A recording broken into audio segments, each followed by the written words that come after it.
So anyway, we've got Khymerion here, and oh, look, the timer's running. Good deal. Glad to see everyone here. Thank you, Crafting Gamer, for being first in the chat. It looks like we're So, live on everywhere: Rumble, Twitter, and YouTube. Hello, everyone. Hi, everyone. My name is Bruce, and I'm with my friend Khymerion as we discuss tonight some game design mechanics that I've been hoping that he would want to comment on. Uh, what all happened? What was the discussion that was going on to where you had this, and then the conversation you and I are just having is all steamrolled. You uh, you and go ahead. I'm trying to go back to where this all started. Um, uh, it's been a few minutes. It's been an all month long conversation, honestly. Really? Well, okay, Oh, that makes me happy to hear. Go ahead.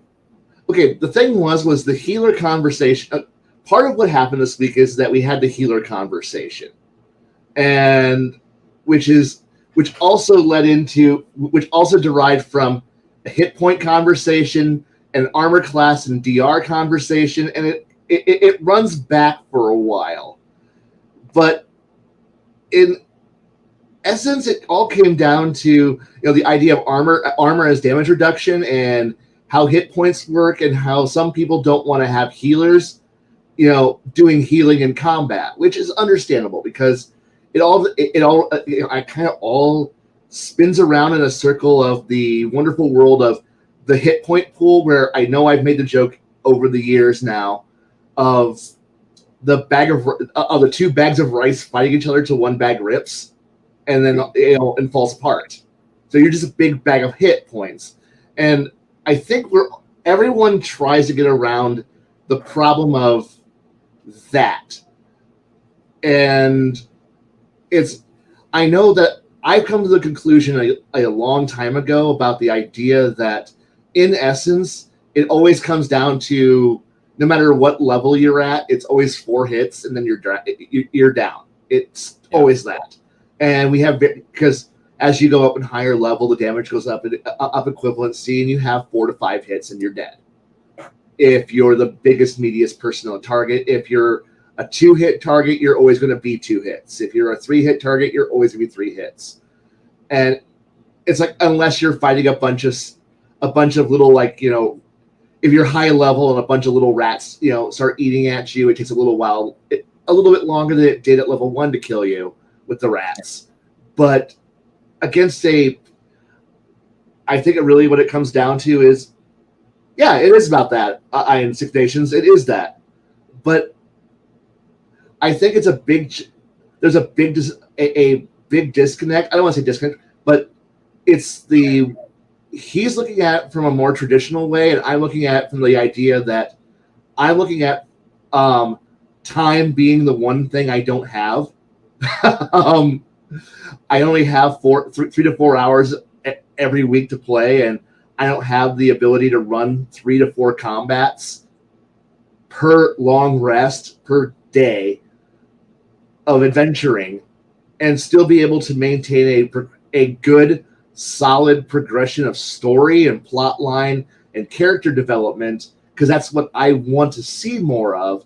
I want to see characters problem solving, and the problem solving not being which combat maneuver I'm going to use for the next problem, or which door how am I going to unlock the door, which usually just comes down to thief uses thieves tools, door unlocks. Thief uses trap tools, trap disarm.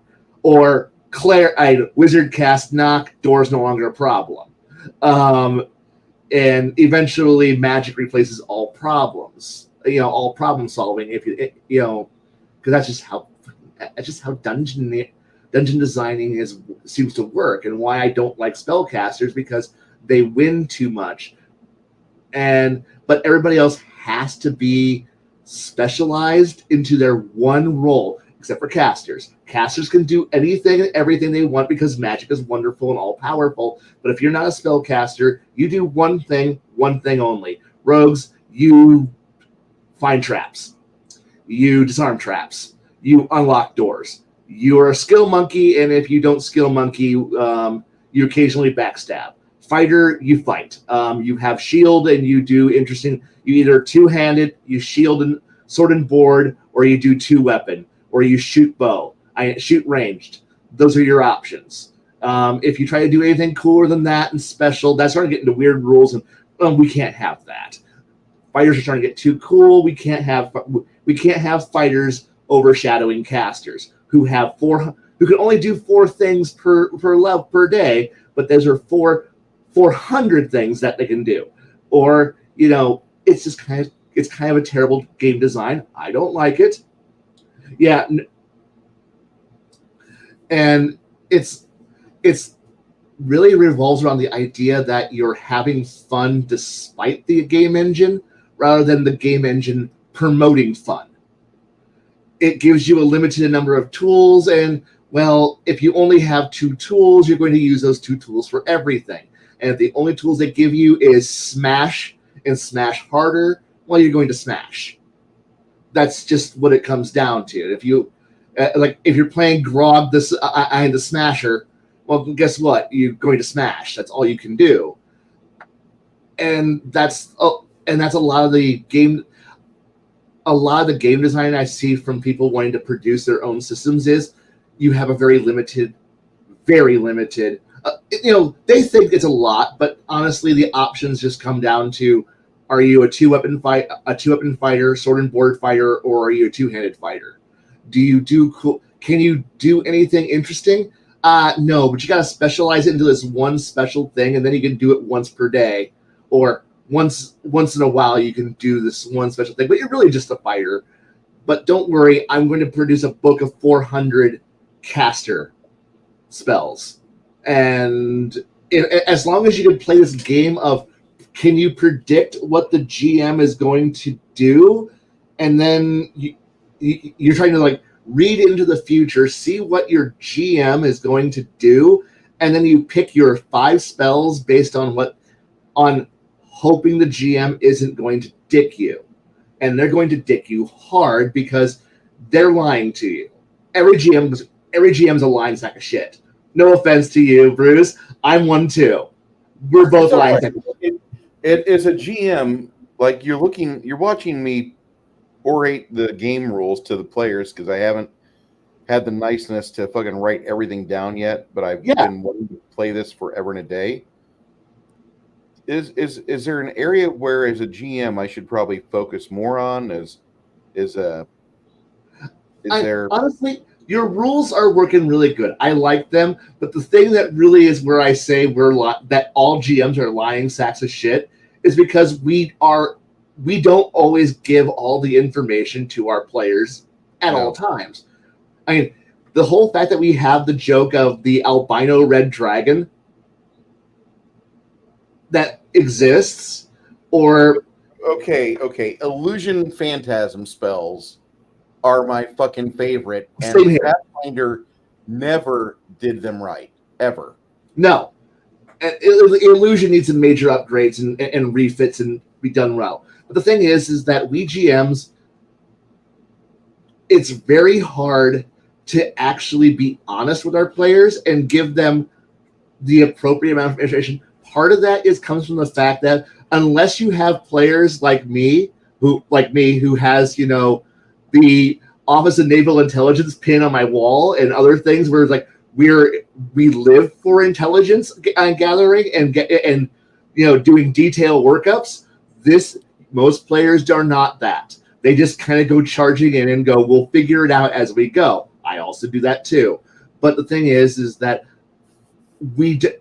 our players don't often ask questions, so they go in with imperfect, flawed information and make choices by that, or they come to the wrong conclusions and we beat them up for it. We lie to our players. It's what we do. It's just that simple. We're not honest people. No, we're not. I'll even coincide and agree with that, because a lot of our game depends on the active discovery or the active boots on the ground. Yeah. And therefore, whenever you're playing the game, like, you can give the players up to so much information, but a lot of it you do have to hold in reserve and then pop on them like it's some fucking Saturday Night Fright Fest. But by the way, you're not just like watching a board game unfold. You're actually character. You're living it. Yeah. How do you react? Yeah. And the thing is that that's part of it, and it's part of the fun. But we do lie to them, and we work our way through it, and they have to adapt. But the thing, oh God, because of that, my train of thought, I kind of wandered off there. But it's the simple fact that we just do ambush our players, and we have to. We don't go in with prep. We don't get to have a chance to think about what we're doing. We usually have to go in and deal with it. But the thing here is that as we're trying to pick our spell lists, we're trying to build our spell lists with the idea of what little information we've got going into it, and often we've got none. So you might have access to a plethora of 1,000 spells, but you got to pick four,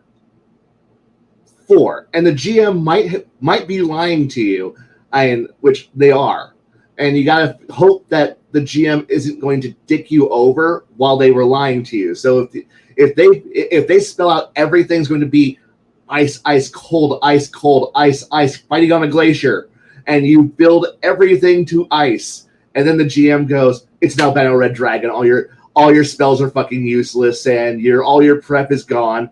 And then you watch the spellcasters go, well, we're all worthless. And then the GM goes, you're all dicks, and you're all doomed. I'm going to kill you because I'm a dick. And that's another one of those. Please let me add that to the how did the bad GM touch you chart, doll. So you end up players either having very, very tailored spell lists, or they have to go with, I had the most generalist, universalist spell list history has ever created. It does nothing well, but it handles everything.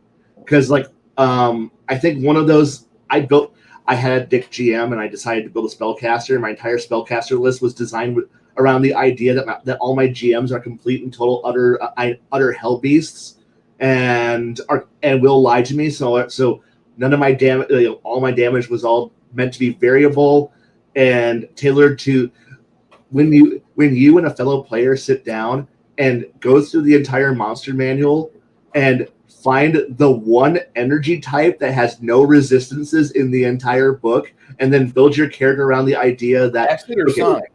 Was that Acid or Sonic? Sonic damage. Okay. Only 3 creatures out of the entire out of 3 monster manuals had Sonic resistance, and so you tailor your entire damage around force. All your damage is around force and Sonic, because at that point the GM will probably never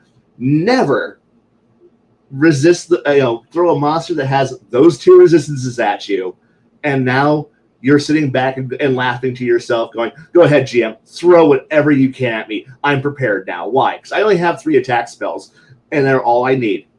And now, but now you have to go, well, what else am I supposed to do besides that? Oh, I don't know. Oh, hey, we're going to go play the idea that we're all going to be sneaky gets, except for nobody took sneaky getting. So our infiltration spy masters don't get to do anything. Why? Because, well, we have the paladin who's noisier than noisy, the barbarian who might as well be wearing clown shoes, the wizard who somehow manages to find every broken branch in the woods. There's no trees. I'm still stepping on twigs. Crack, crack, crunch, crunch, crunch. He just finds the gravel and kicks it. The cleric, who I think is actually summoning rocks to walk on, and the thief, and your rogue or ranger, who sit there and go, we're the only ones who can stealth. We should try to infiltrate the castle. You end up having a problem that my friend and I, who were talking, have had multiple times. Okay, everybody, so all of you go get a pizza, go get some food, go get a sandwich while we go take care of the problem. And we'll take care of all the problems. Because we're going to go in there, assassinate all the bad guys, get all the information, undo everything, plant demo charges, sneak out, and then when you see the castle explodes, that's your signal to eat your pizza. Because when you have people who aren't idiots playing rogue and playing stealth characters, they do work far better than the GM than what an entire party of nitwits who are stomping around, whose entire idea of stealth is an option. I choose not to. And it's like, so how does the entire party sneak in? Well, I guess the wizard casts silence on everybody, so that way we can be stealthy.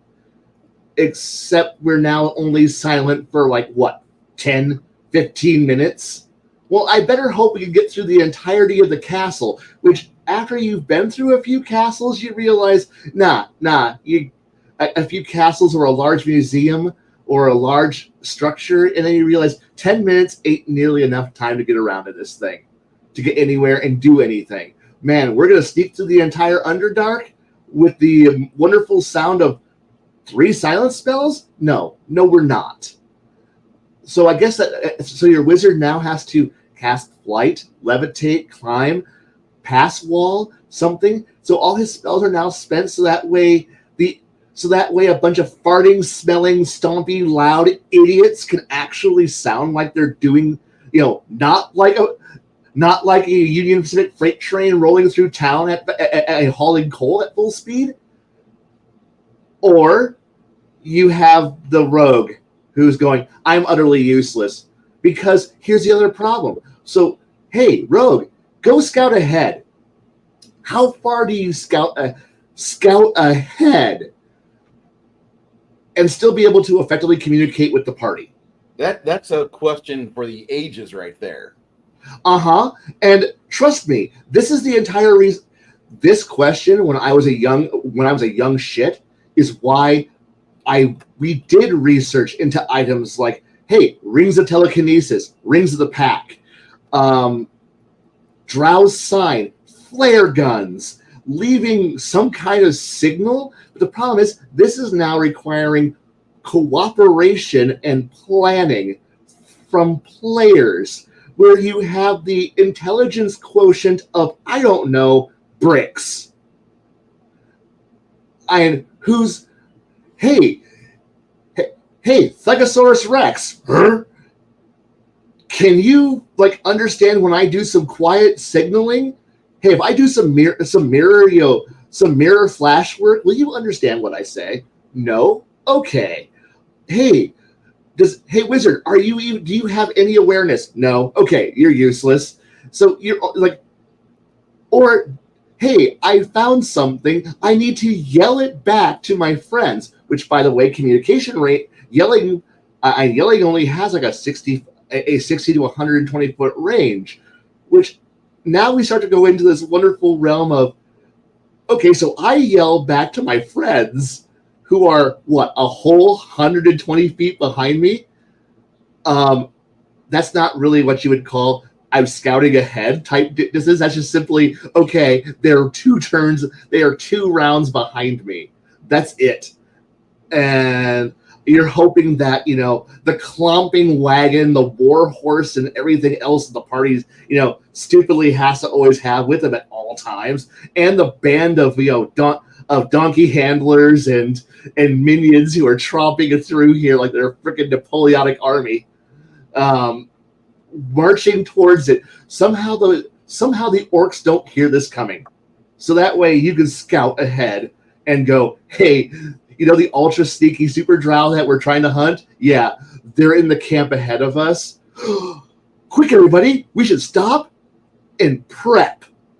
And Meanwhile, the drow are going, do we even tell them that we know they're there?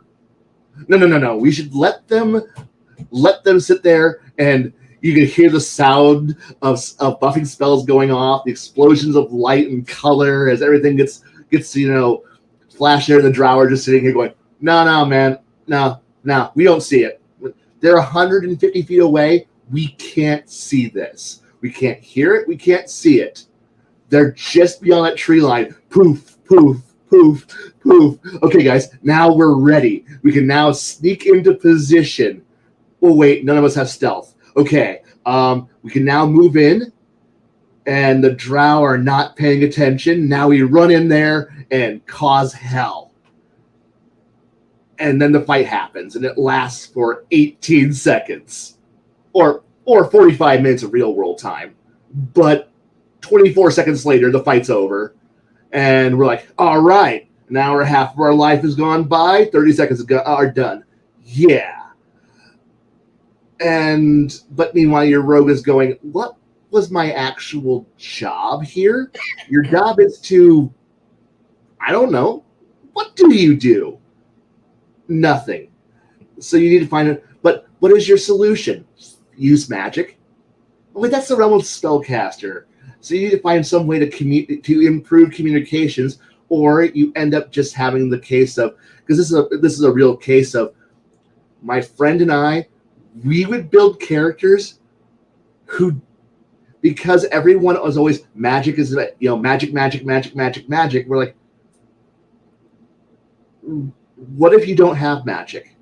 What if you don't have this? Well, this is a game of magic. And we're like, one second. We could build a 2-man group who will shinobi stealth assassin this shit, sneak in, murdering everybody like we're playing Thief or Assassin's Creed or Hitman. Go in there, murder everything in an area, and then walk out going, that was fun. And the rest of the party goes, could we have a cool adventure too, like you two? No, you all chose to be loud and stupid.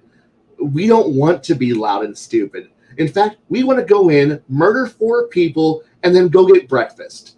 That is what we want to do. We want to just, open the morning paper and it has the world says the worlds are mysteriously saved before lunch, and then sit down with our coffee and go, that was a good adventure. That's where I would prefer to play and be at. But the problem here is that players don't. So that's literally how it is. Rogues are either useless or they do everything. But your GM has to let the rogue do something. The moment they let the rogue do something, the rogue is too good. So they nerf the rogue. Because I can't wait to get this player's handbook out. I really can't, because the rogues, like, everybody has a chance to get skill unlocks. Nothing's changed from Unchained. Unchained is probably the saving grace of Pathfinder First Edition for me. That was where I really loved the game, because it was up to that point it was just an engine I played with, and fine, you can play your gay ass Oriental bullshit Kitsune class I don't give a fuck about, whatever, I don't give a fuck. I'm just gonna run a game and I'll be a murder GM. I'll be a fucking murder machine GM. That's what I did for like 6 years, mainly out of Corpus, and had a little bit of that this apartment complex here. But I really once the Unchained book came out and I started looking at it, and they started giving you the various options, it was absolutely joyous to play, because the unlocks for the various skills were not just good for the rogue to get, but for wizards or barbarians or for various people that actually use the skills, like people that found utility in them, like handle animal. A barbarian with a handle animal unlock was even more mobile on the battlefield than he was before. And if you had a guy that dual classed with like barbarian rogue, and he got like the the one rogue talent, advanced rogue talent, where you get 2 extra skill unlocks. Bam, right there, 2 extra ones. So now he's got, handle animal and intimidate, and now he's got acrobatics, and he's doing backflips off the horse after the horse moves like 80 foot around, and then he backflips off the horse 5 feet and lands and does a full round attack on the schlup that he's right in front of. That should give you complete utter fear. And that's the level of completion that I felt the Unchained book gave the Pathfinder system. Because the skills shouldn't be just the realm of the rogue. The rogue is good with skills, don't get me wrong. But I think everybody deserves a chance to get that. And that's one reason why I don't even have like the official 2 skill ranks plus intelligence adjustment is going to be anywhere near what I do. 4, every class gets at least 4 skills a level plus your intelligence modifier. And I think that needs to be a thing, because there's too many times where I play a game and like the fighter, well, I just have 2 skills around. I can level up because I took intelligence as a dump stat and I got my +2. So I put it in intelligence to get my 10 intelligence. So I'm not at a negative, but I only get 2 for every level because I'm not a human character, blah, blah, blah, blah, blah. And I want my human fighters, wizards, I want the people that normally get very low skill points, I want them to have skills. I want them to have the ability to be useful. I think that's really important in a game. Kai left me. Anyway, for my aspect, that's just how I view the system. I'm wondering what happened to Kai. I got a message on Discord. Crash, getting back on ASAP. Okay. I think the Unchained book does a lot for Pathfinder, like I said. And if you're not familiar with what Kai, there's no visual. Do you have audio? 1 second. Did the camera not come on? Okay, the camera must not be wanting to work. Can you at least hear me? I hear you just fine. Okay, I may just have my camera being out for a bit. That's fine. Are we good to go? Yes, we're good to go. I just unfortunately lost camera. Okay. Okay. If you're okay with this, that the main thing that Unchained did for me was it gave a lot of new options that Pathfinder already had in the text that was untyped. Now it just brought everything to the fore, and it made skills viable for all characters. I think rogues and experts were the skill monkeys before that, but now everybody had a chance to be able to shine when it came to skills. Maybe I'm wrong, but that's just my own personal opinion.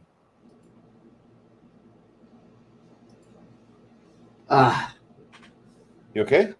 Yeah, I'm good. I know I was on a bit of a ramble, and I really do like the fact that skill unlocks should be there for everybody. Yeah. But the problem here is that I think we're going to run into is that a lot of this is still player choice, and players have to choose to actually to be useful, and not every player does. Kai, I'm going to introduce you. If you look at your Discord at some point, I sent you the link to the Nexigo N60 1080p webcam that I'm using as just a camera right now. Hi. And it's only $30. I might have to do that one. You get a little bit of lag, about maybe 22 milliseconds worth of lag. There's as much lag on here as there is on the mechanic. Maybe more like 50 milliseconds.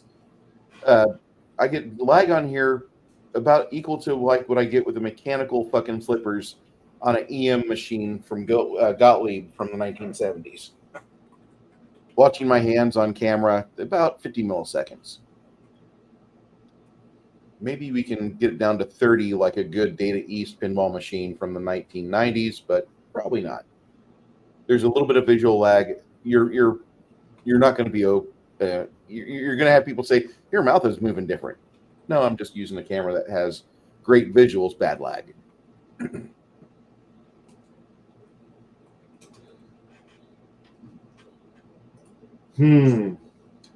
I was worried. Kai hadn't talked for a minute.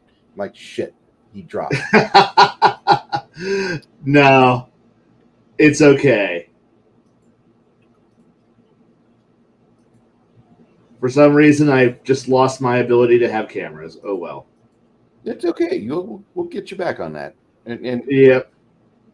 It's probably a configuration problem. Oh well. or maybe OBS. OBS might be or driver related. Yep. But no, Six Nations, you're right. I need players to read those field manuals. They would be great. They would be wonderful. But my players do not. At times I'm wondering if my players are actually capable of reading. I know they can, but no. Reading comprehension is a little hard for certain people.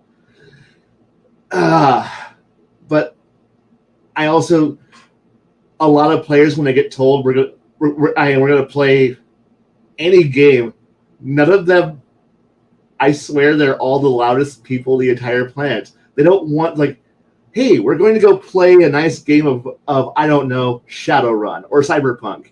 They're going to show up with the Mad Max truck with the guitar, with the guitarists, the flamethrowers, and the giant speakers, and that's their ride. And I'm going to look at it as like, oh dear God, why? Or another player who goes, hey, I got a tank. No, the tank is, we can't hide a tank. We can't blend in traffic. Please put the tank away. But I have a tank. I bought a tank. I want to use a tank. Please don't use a tank. Or another player goes, I showed up with a rocket launcher. We cannot blend in with a rocket launcher. You're all going to say, I told you so when we need that rocket launcher. We're going to need it. Yeah, but you don't go walking down the street with a tow missile on your back and go, yeah, this is normal. Well, Sorry. Perhaps at Shadowrun, someone's going to go, yeah, he's got a javelin. He's just carrying a javelin around with him. This is normal because he might encounter a troll or if it's Cyberpunk, it's like, oh hey, he's just going to he's going to encounter some guy who's just way too chromed out for his own damn good, and you need an anti-tank missile to kill him. But that tends to attract this thing called the cops really, really quick. Because you're not just going to walk into the front desk and be like, hey there, I'm here to break in, and then you point the Browning in their face and go. Quick way to the dead book. Was that? That's a quick way to the dead book. Yes, and similarly, if we go play fantasy, everyone's walking around in giant full plate with retinues and huge horses, or they're just loud and obnoxious, glowing with enchantments, and it's like, we are just normal passer-throughs. I have thrown a hoodie over my armor. I am now stealthy. Like, you will not know who I am because I pulled a cloak on and pulled the hood up. You sound like somebody who's played too much 2nd edition Shadowrun. 3rd edition, actually. I preferred that edition because it was the gear queer. It was the gear queer edition. Look, it was the Gun Bunny Gear Queer edition. There's a reason why I love it. It's still on my shelf, and I still love it to death because of the fact that, unlike any other edition, it gave you the FASA levels of customization and breaking the rules that anybody else could ever dream of having. It's like, do I want the rules to be able to custom stat out my Moisen Nagant that I want to have, but I want it to be able to fire depleted uranium rounds? I've got the rules for that. Do I want an El Camino, but it has 6 wheels and a quad bank of 50 cals on a machine gun pop-up turret, I got rules for that. Do I want to create an artificial life form made of a hybrid abomination of cybernetics and biomechanical flesh? I've got rules for that. Do I want to build a space station that shoots laser beams to carve my initials into the continent of North America? I've got rules for this. I can build an Iowa class battleship, but armed with particle protection cannons and laser point defense guns, and say Mars. I said Ares built this thing, and they're just sailing it down from Norfolk to go shell the Confederacy because we want to. And this is a normal day, and everyone kind of goes, "Yeah, this works. This totally works." My character needs to be able to carry a Sparrow missile miniaturized on a backpack, so that way I can shoot down, a suborbital airliner on final approach. I need rules for this. I don't actually, but I want rules for this. So when I want my neo-Russian cyber troll techno terror to walk across the barren landscape of Libya, one-shotting some M1 Abrams, I've got rules for this. I want this. This is okay for me. I want a bug spear to be able to pick up that tank and then beat the troll to death with it. I've got rules for all of this. I'm never going to earlier editions were raw and fun. Later editions took all the fun out because they're like, no. This game was crazy and stupid, and we want everyone to be gritty and realistic and no. I want my 1980s, 1990s overly graphic, overly violent Japanese cyberware technology future where some guy on a bicycle, on a motorcycle that sparks lightning bolts, has a laser cannon designed to kill God on his back. And this is a normal day. In fact, nobody notices because, the 40K Dreadnought that can also hover and fly down the street at 80 miles an hour while shooting more missiles than, a Battletech mech is a normal day. This is just how things work. And everyone's like, no. This is cool. And because, the paramedics are flying in a modernized Hind that's, blasting 3/4 of a skyscraper away because some guy had a heart attack in the middle of a firefight. And, we need you to deploy the tank police to be able to get that guy out of the firefight. This is the game that, when I'm playing Shadowrun, this is the game I want to play. This is the world I want to play in. I don't want to play, man. I want to get enough money so I can go buy me some drugs and a little bit of extra cyberware. But I can't turn the Bluetooth on because the hackers might find me. So I need to put my cyberware into autistic mode so that way I can only be downgraded. But if I can guarantee we don't have any hackers, I can turn the Bluetooth on, and now I've gone wireless, and my cyberware is way more awesome. I'm like, oh my god, we've literally gone into the problem of, oh, this is now dumb. This is now exceedingly dumb. Can I just have my old cyberware back? No? Okay, cool. Because we modernized, we got better. I don't want to play the future of the year 2000. I don't want to play the future of the 2010s or 2020s. I want to play the future of the 1990s, of the 1980s. I want worn-in, glowing gumdrop buttons that are well worn, and the paint's not working, and everybody's smoking inside. Oh no, the watchstander is sitting there watching over his console. Some buttons are flashing, not a touch screen. No, it's some buttons are flashing. He's on his fourth cigarette for the night. and he's just doing his job. That's the world I want. I want my character to walk in and feel like it's the fucking 80s. Like it really still is Blade Runner or Alien. I don't want Blade Runner so much because Blade Runner's still kind of low tech for me. Yeah. I want Riding Beam and Star Wars. Yes.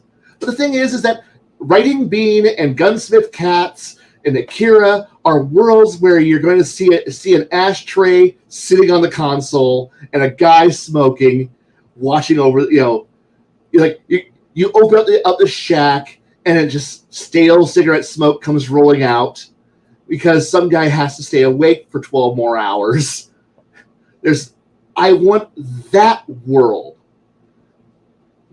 far more than whatever the fuck we're playing with now, where it's like, oh, we all have heads-up displays and touchscreens. No, I want the year 2000X. Thank you very much. And that's just the way I kind of want it to be back to, and where I want my gaming to be when I'm playing those kind of games. It's why certain circles look at BattleTech. I don't want to get how I love a lot, but it's the future of 1986. That's the future. The world diverges immensely from our timeline in 1989 when the Soviet Union does not fall.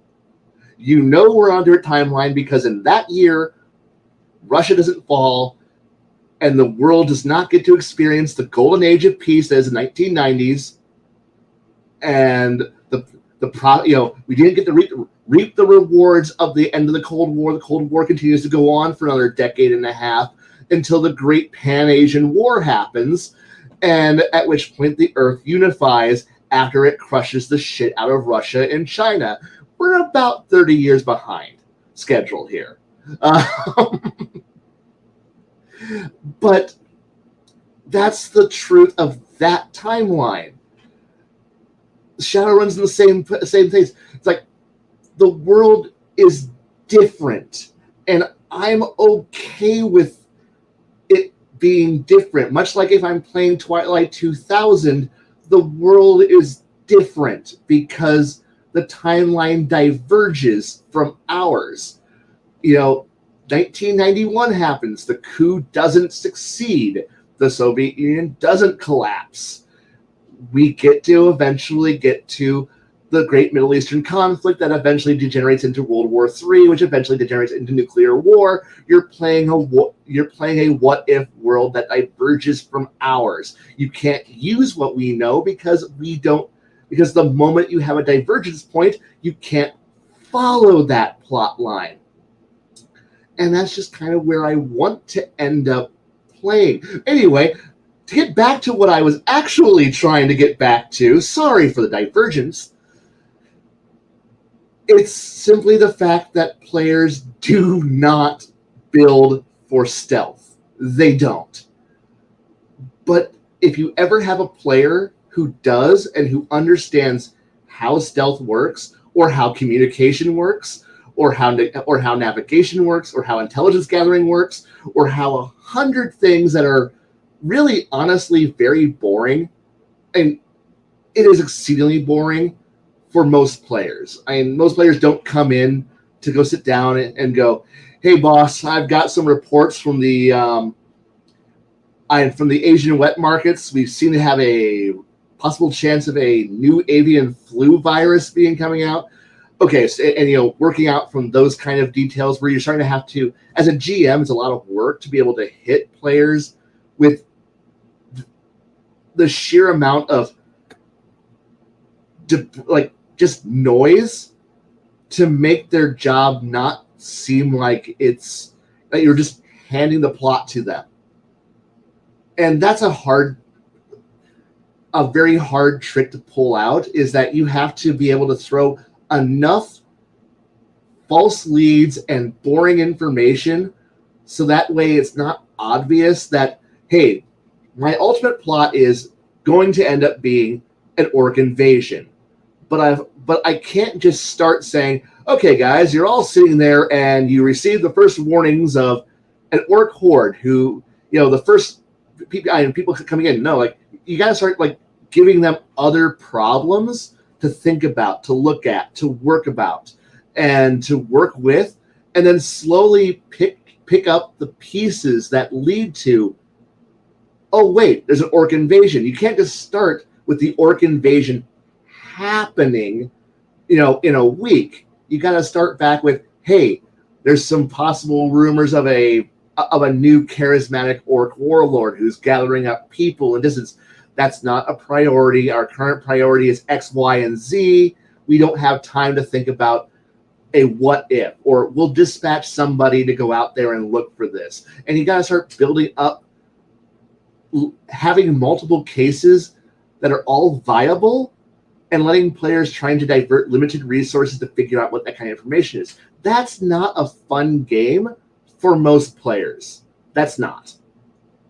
That is not. Playing spies, intelligence gatherers, and the people whose entire job is to sit and listen for clues, that doesn't work, because players play the people who go kinetic. They explode. They bring death, destruction, fire and brimstone down on the enemies, and that's their entire point. That's their entire use. They have no other viable use. You keep them in a little room, you feed them muscle building power and energy drinks, while they sit there, work out, and vibrate, waiting for the moment that somebody goes into the room and says, we got a job for you. And then a bunch of hulking whack jobs and bookworms who are carrying nuclear missiles come out and say, it's our time to shine. And then they go out and, and everybody else gets out of their way as the parties comes in and thugs their way through it, blows up half of a countryside, and then walks out and goes, we did a good job. Meanwhile, Bomber Harris is sitting here going, holy shit, they brought the whirlwind. And that's the devastation that your players bring. Because players need to be constantly doing something, because God help you if they are actually allowed to, I don't know, figure out what they're going to do on their own.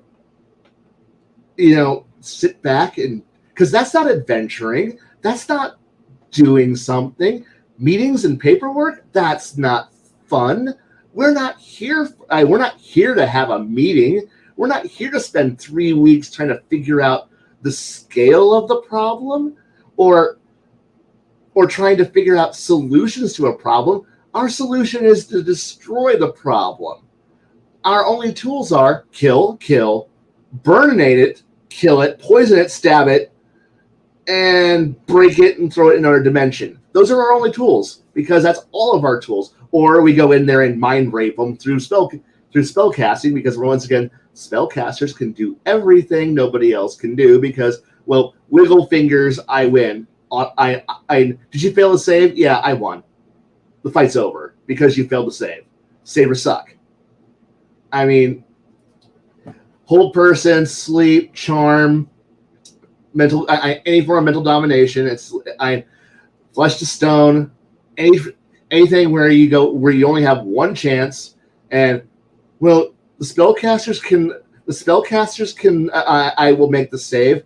No, yeah, but the spellcasters die in 2 seconds once they encounter anything. So it's like, oh no, the fighter, like, oh no, I can't dominate and stop the spellcaster from auto winning. One moment, mentally dominate, charm, freeze, or whatever. However you want to crowd control all your melee all your dumb as bricks, stupid as shit. Their saving throws say they can never actually pass a spellcraft check, a spell save, and then you just blast all of them. They're frozen, and then you just go, "Hey, barbarian, yeah, see that guy? I see that guy in robes over there. Yeah, I don't want to see him anymore. Got it." And then the barbarian, like when Iowa class fucking battleship. Yeah, see that guy over there? Yeah, I don't want to see him anymore. Done. And He runs, he leaps, he jumps over the front line. Hulk, WWF double foot flying drop kicks the guy, and then proceeds to just pound him like the Hulk into the ground, and goes, caster no longer an issue. And everyone goes, oh, the spellcaster is dead because he's got no AC, he's got no armor, his hit points are low, and once you throw a rock at him, he can't cast anymore. So you know what? Or you don't look at the Hulk and like, hey Hulk, can you reach him? No.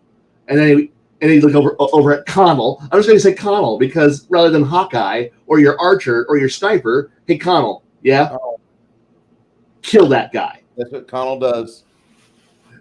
Connell just lines up. Last week, last part of the session we did, because Connell pissed off the dragon, dropping 130 fucking hit points of damage on it within one round, and the dragon response was come over, get within 15 feet, and bite sunder the bow, dropping half the fucking hit points out of it. And Connell's like, I want to teleport out now! And I'm not making fun of him for wanting to do that. That would be the smart thing, is to get the hell out of there. Like, sorry guys, gotta go. I'm not losing my bow to you guys and this fucking dragon, you know. But watching that, I did that today instead of rewatching this campaign's episode from 2 weeks ago, and I should have done that instead. My bad. But watching Connell get his asshole clenched up to like pin drop size was absolutely joyful as a DM. And I shouldn't think like that, but man. There are very few times as a dungeon master when you've got players that have optimized characters and like they're doing everything to PFS standard and they're above the power curve, they're doing good, and you've got 5 player characters and 3 cohorts, and they're able to summon monsters without getting interrupted. You've got a fight on your hands as a dungeon master to get some level of challenge to the players. I'm not saying TPK. I'm not saying that. I'm saying you have to be able to challenge them. You have to give them a chance to like worry. Otherwise, there's no hero story. There's like, oh yeah, and then like we made the treadmill go up another 5%, but we were easily able to outpace it by the 10% we were doing because we have something equipment on that lets us outpace the treadmill. And that's something a lot of people don't understand, especially players that are like, God, this game sucks. What's going on? Well, he's using a piezo module, which is, it kind of hand ties you to using these things so players can flex all their abilities and they can do all their fun stuff, but use a DM. You have to sit and suffer through it all because you're rolling initiative, you're waiting for players to tally up their AC. You fucking hit Bob. 1 minute later, Bob's still tallying up his fucking armor class or his to hit roll from his second attack. He's got 4 altogether, and his math is failing him. And you're just wanting to be like, Bob, you have 2 more attacks after this. You're only attacking an armor class of 19. You're a barbarian character, and you fucking hit him all 4 times. So just roll me the fucking damage 4 fucking times. Well, I don't know if I critically hit or not because I haven't gotten to that. Bob, stop it. If you critically hit, let me roll for you. I got the math down. I can do it in my head. And you have 6 more player characters after this.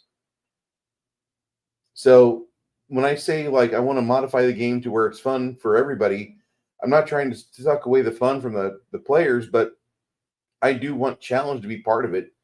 And I do want it to be where like your choices matter. You just can't go into, all right, I'm doing full round attacks until the creature falls over. We're playing rock 'em, sock 'em, beat 'em up, fucking pastiche fucking miniatures, and that's all it is. I hate that. I so fucking hate that. I know. That sounds like Bruce is just burned out. I'm not burned out. I just absolutely see the folly in full round attacks. Like, even the skirmish game, Iron Kingdoms based War Machine does a better job of multiple attacks in a round, if it's possible, than Pathfinder does, because Pathfinder turns it into, oh, you definitely don't want to have to move during your turn. You want to be able to sit there and pummel out damage. If you don't, like, there's a chance where you only get 1 attack, and what if you miss? And now the fucking game design theory people are like, oh, well, We got to be able to do something like every round you hit. What? Every round you hit, it's just like depends on how much damage. There's no two hit roll. No, every round you hit, it's just a gimme. Yeah. Stop designing games. Go back and flush your toilet. Flush your head in the toilet like 6 more times. Get that idea washed out of your fucking skull. Sorry. Oh no. I understand entirely what you're saying. And I think it's kind of the reason why I kind of want to have as much as possible. I think this is the disconnect between my hatred for passive defense and active defense. And because passive is just simply my attack value is so high, your static defense is so static and low that it won't matter. That I want to. This is the reason why I want to have parries and spell deflections and other weird effects or dodges and anything that can make the game more. But this also, I think, comes back down to the fact that I don't run combat. I don't like running combat as squad on squad actions, which is what D&D ultimately is. It's your team versus another encounter, and it's a squad-based tactical combat game that has role-playing glued onto it, and they keep trying. And then, if there's one thing I can at least say about newer editions, they've been trying to add more to the role-playing, but not that they're failing at it, because at its core, it's still a squad-based tactical board game where you're just moving from encounter to counter, and any attempt to try to add more shows the gaps and the flaws in the system. And it's not that it's a bad thing, but it's not a good thing that we're seeing often. But because of the fact that I'm used to playing games which are much more one or two people having a fight at a time, where the combat is much more individuals fighting individuals, which is where because I honestly would prefer. I hate to almost say it's that shonen or that the cartoon way of doing combat, where it is duels, it is one-on-ones, where one player gets to show off their skill, like today might be. It's not everyone's fight. This fight's for one or two of you. The rest of you stand back. You have other things to do. Hey, wizard, you're not the martial militant character. This is a martial militant fight. You shouldn't be involved. Or you should be like trying to find some way to be useful, but you're not here. This isn't your fight. Trust me, when I throw an arcane puzzle at you or a wizard, my fighters should be going, no, this is their fight. This is their moment to shine. Because I don't want to say it's impossible to balance, but it's really difficult to balance. And so that's where ultimately I want to have my trying to think about how to say it. But why I want to have my parries, my deflections, my counters, the dodges, the ways, a dozen ways to make things work. It's why I want to have, the Spellbreaker out of the World of Warcraft role playing game. The Prestige class allows you to have Spellbreaker. What was the Spellbreaker's one cool ability? It was a fighter that could make an attack roll to counter and deflect spells. That was their entire thing.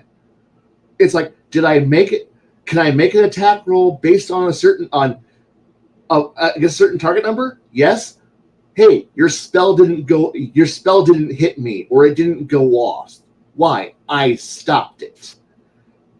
That book, reading that. Now, is that book the world's greatest book in the world? It's good. It's great, actually. But is it the definitive one? No. But it introduced an idea to me that says, well, why can't you have that ability? Well, that would make marshals way too more powerful. Like, really? Is it? Is it really actually makes them more powerful, or does it actually level the playing field a bit? The wizard already has 100 abilities. Well, wizard only has certain. We can make the wizard more powerful because, like, now hey, look, one martial class gets to do this, but it allowed me to think about how to do other things to make the game a little bit more interesting. Well, okay, I introduced the ability, so if I introduce the ability to have parries and blocks, like an active, you put the sword between you and an incoming strike. Well, you no longer have to, suddenly that character who knows how to block and deflect and parry no longer has to wear the full plate.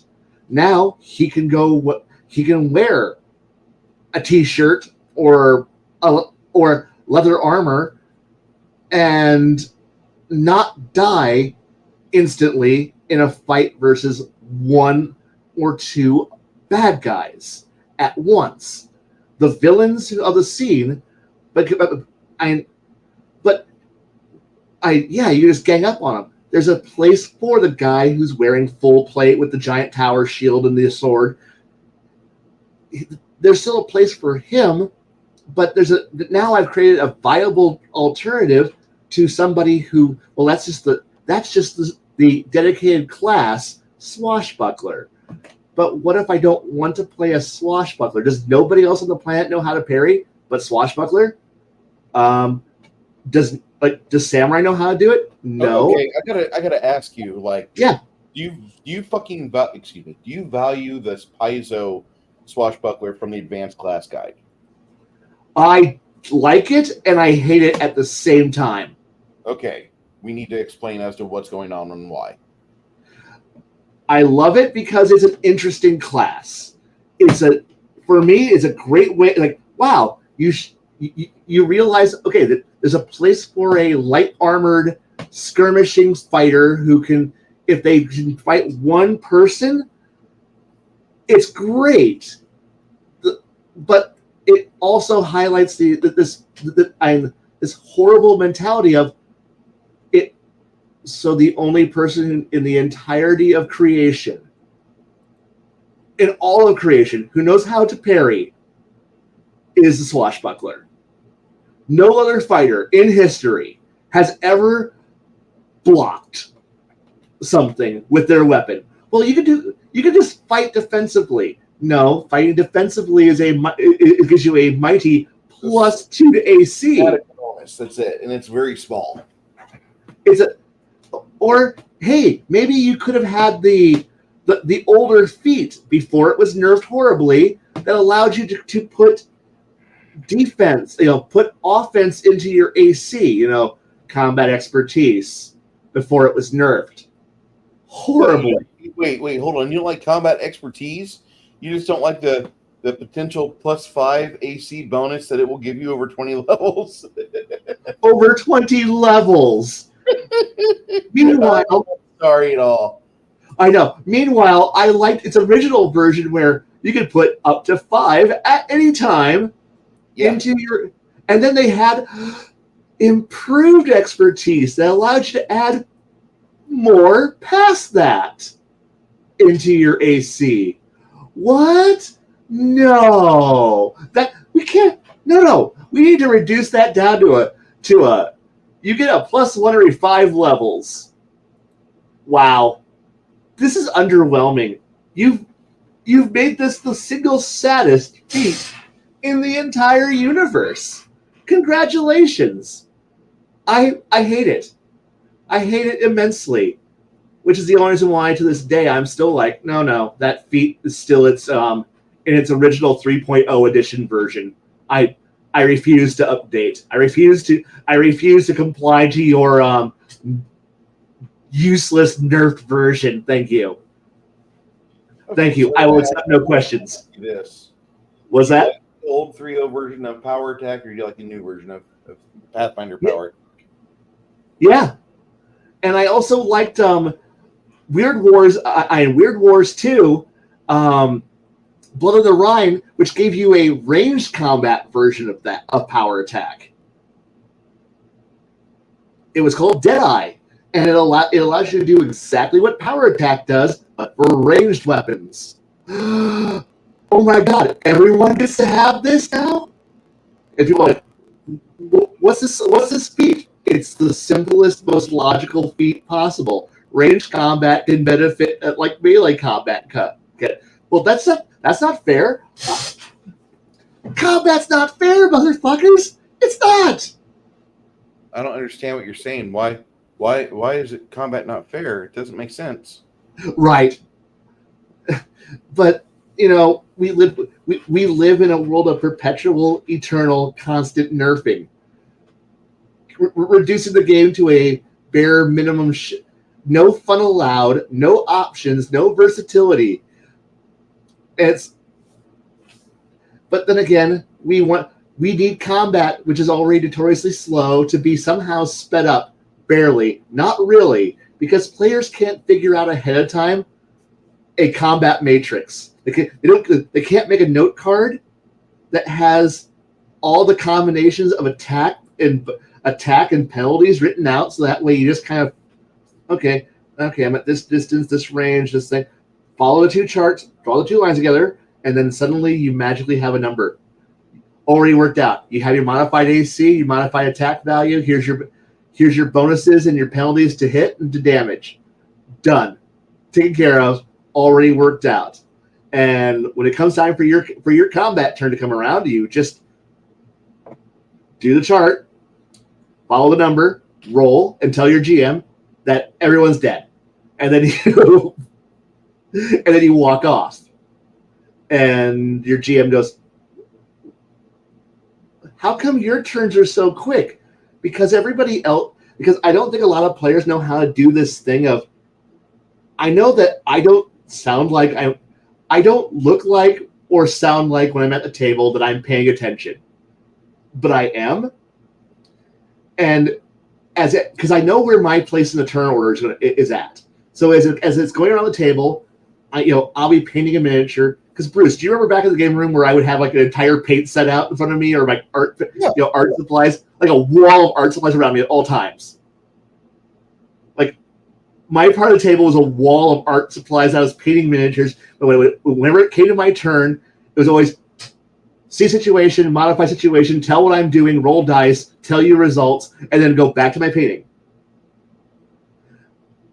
I was that efficient because I was paying attention to the game and figuring out what I was going to do while everybody else was fucking around, because the game at its sheer volume is just simply kill.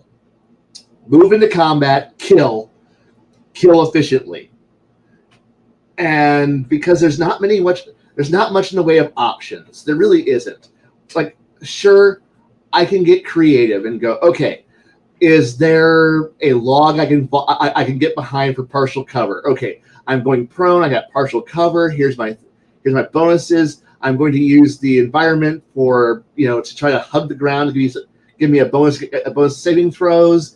And I'm going to now start taking pot shots with my crossbow at the impending threats, so that way I'm presenting only a 3/4 covered target, and stacking the odds and using every modifier to my benefit, or I can just walk into combat like everybody else and just get trade hits. I don't like doing that, but I understand that's what most of the time what it is.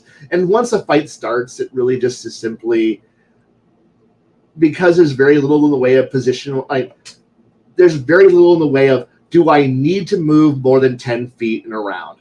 Oh, well, I can't, because if I do, I lose my full attack option. So once you're stuck in, you're looking at it and going, okay, so I can only move 5 feet. So move my character 5 feet to the right, 5 feet back.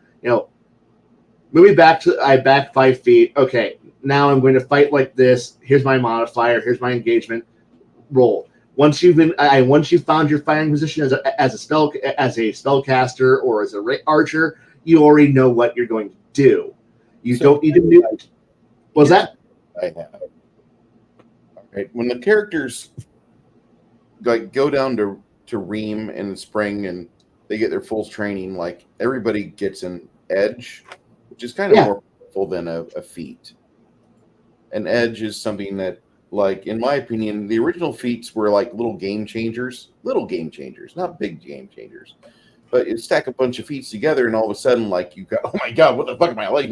Yeah, how did you get that chainsaw? Stop it, Timmy. Here's one of the choices I want to give our cleric Isabu. I want her to be able to either have the Armor 1 ability from 4th level fighter, which allows you to move at 30 foot around in medium armor. Okay. And clerics are already established with medium armor. They're not, I don't think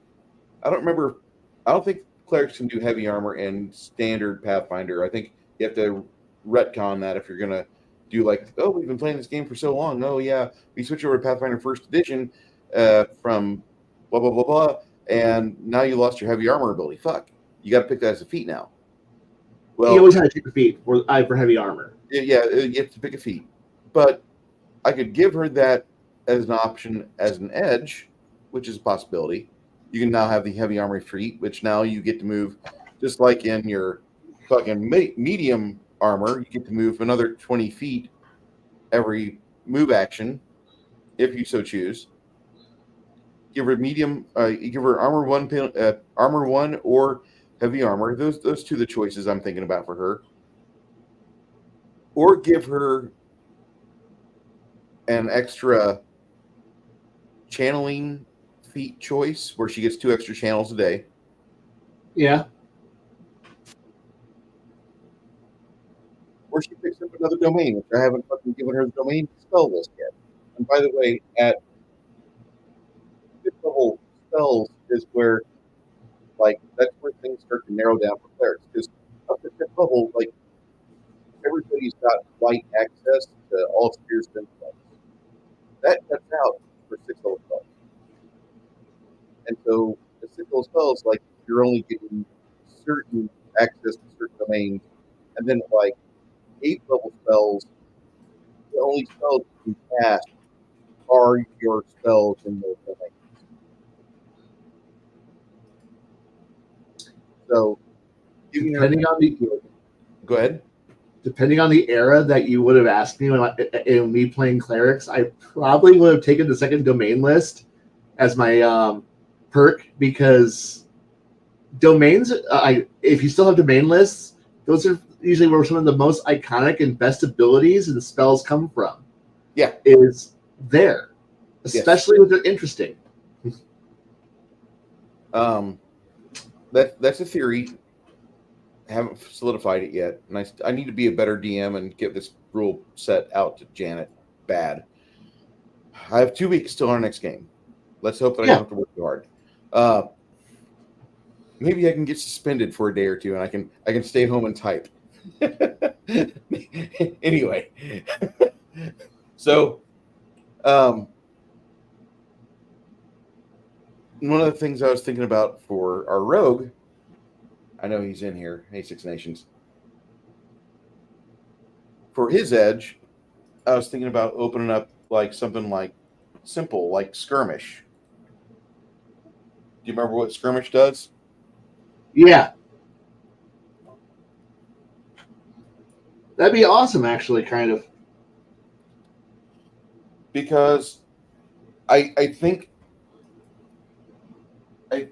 like an advanced class guide, they give you all these various class abilities, exchanges, etc. This is for this one, and this is for this one, and da da da da da da da da. But like there are times like I want to be a poisoner, but I also want to be a dagger master, and I want to be a rogue. So I want to be able to have the ability to have good trap finding, have good dagger sneak attacks, and be able to poison shit without fucking endangering my life. And I started looking at these things that they were swapping in and out from the uh, advanced templates and crap, and I just thought that why why do I only get to choose one? If I increase the level cap from 20 to 36, and I offer some of these small changes at incremental like fives in at every fifth level, I offer these. Like I want to get some real interesting characters.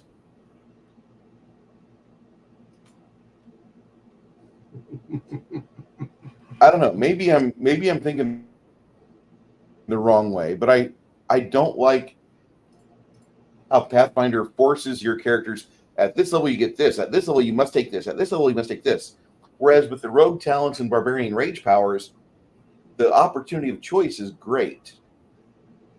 And I want more choices available. Kind of like if you ever saw the advanced talent or the talented rogue where he didn't get like set things at set levels. He just picked every level or every other level what stuff he got to put into his character. So he would have a different rogue than somebody else because all the set items that were there for standard 20 level Pathfinder rogue were not there. Instead, there were these huge blanks that you would pick and choose and antagonize over which ones do you really want. And I like that so much more than what Pathfinder does to players. I really do.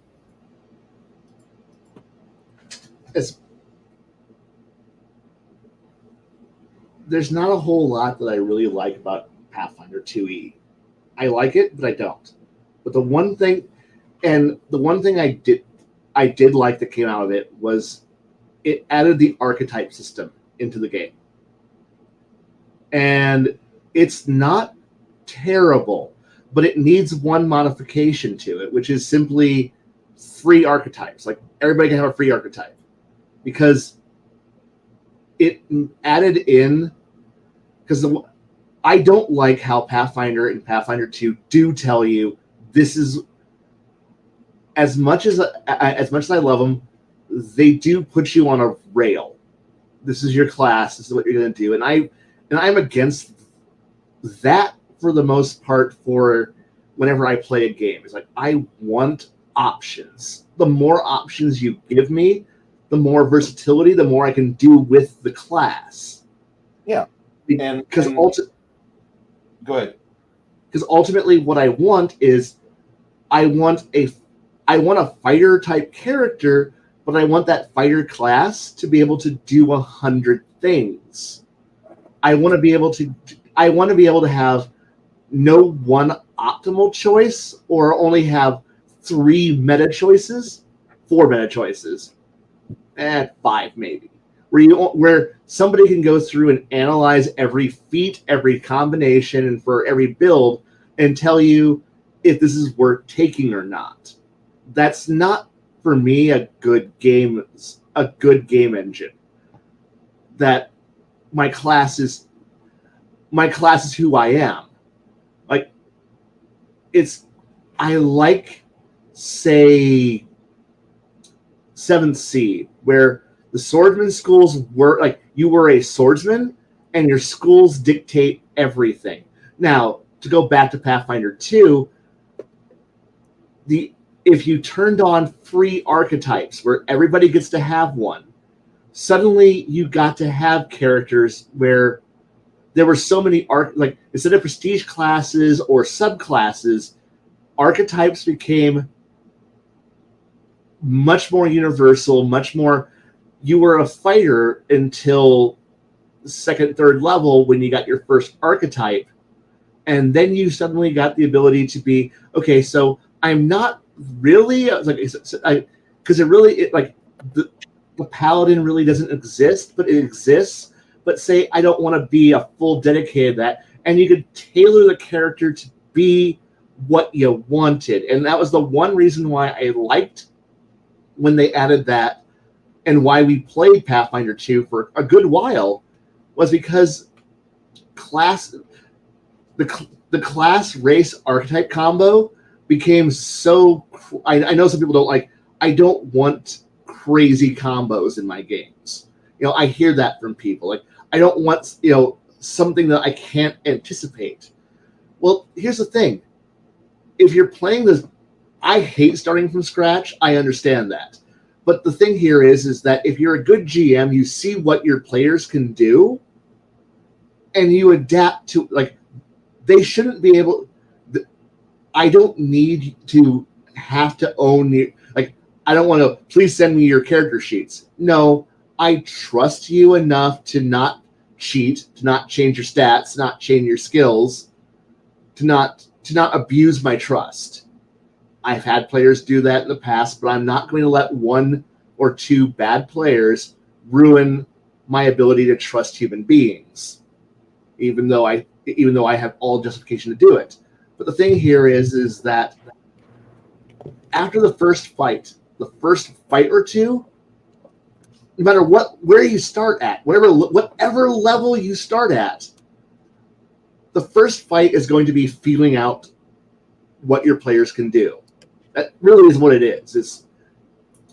But after the first fight or two, you should know what your players can do without having to look at their character sheets. If you've been paying attention, you should know. Now, mind you, you might have a few players like myself or a few other people who don't play all of their hand at every time, in every situation, where we hold back tricks, we hold back powers and abilities, where we don't use them. We don't lean on our most powerful abilities at all times. And have you ever? When was the last time you used Sunder on a person's armor? A lot, actually. I like Sunder. Okay, you are one of the few people I know that actually says that. I'm not gonna knock that because I love player characters or cohorts on a battle mat. Like Sunder kind of gets taken off the table. Yeah. Because to my knowledge, you can only make one Sunder check around, even if you have multiple attacks. I might be wrong on that. And if I am, I've been fucking up for 10 years. But I'm also somebody who likes who only ever, because of the simple fact that I don't like multiple attacks around. First off, I just don't. So if I have a character, like, there are feats and class abilities that are in various books that allow you to only have one attack per round, because in these games where you have iterative attacks where it's like, here's your +6, then your +1. Well, the +1 ain't gonna do shit unless you're fighting a clothy, unless you're fighting a light armored idiot against a pure threat. And this is one of those terms that I use a lot in my on my channel.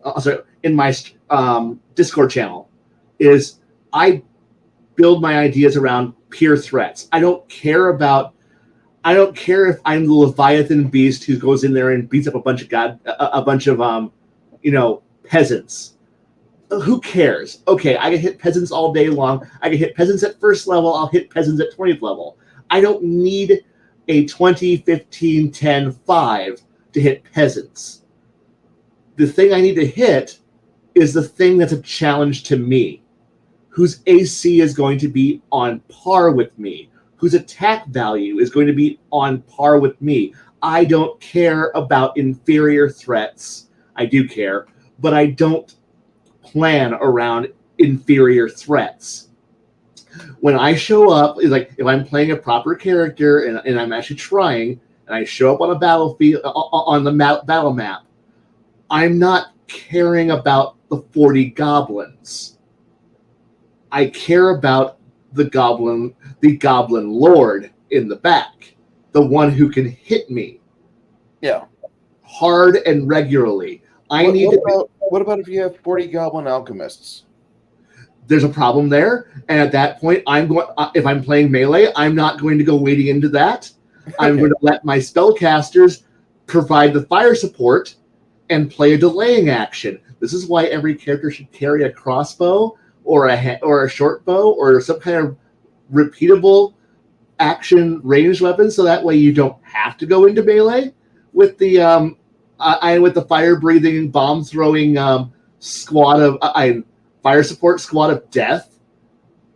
No, you run and you play I hate to say it, a delaying action where you're constantly running away and shooting as you run away. This is also why I don't like heavy armor until you have the ability to wear heavy armor and still move at speed. Because if you can't run away, you get caught up and you get murdered by the goblin swarm. Because I know goblin swarms exist. I know cobalt swarms exist. I know orc hordes exist.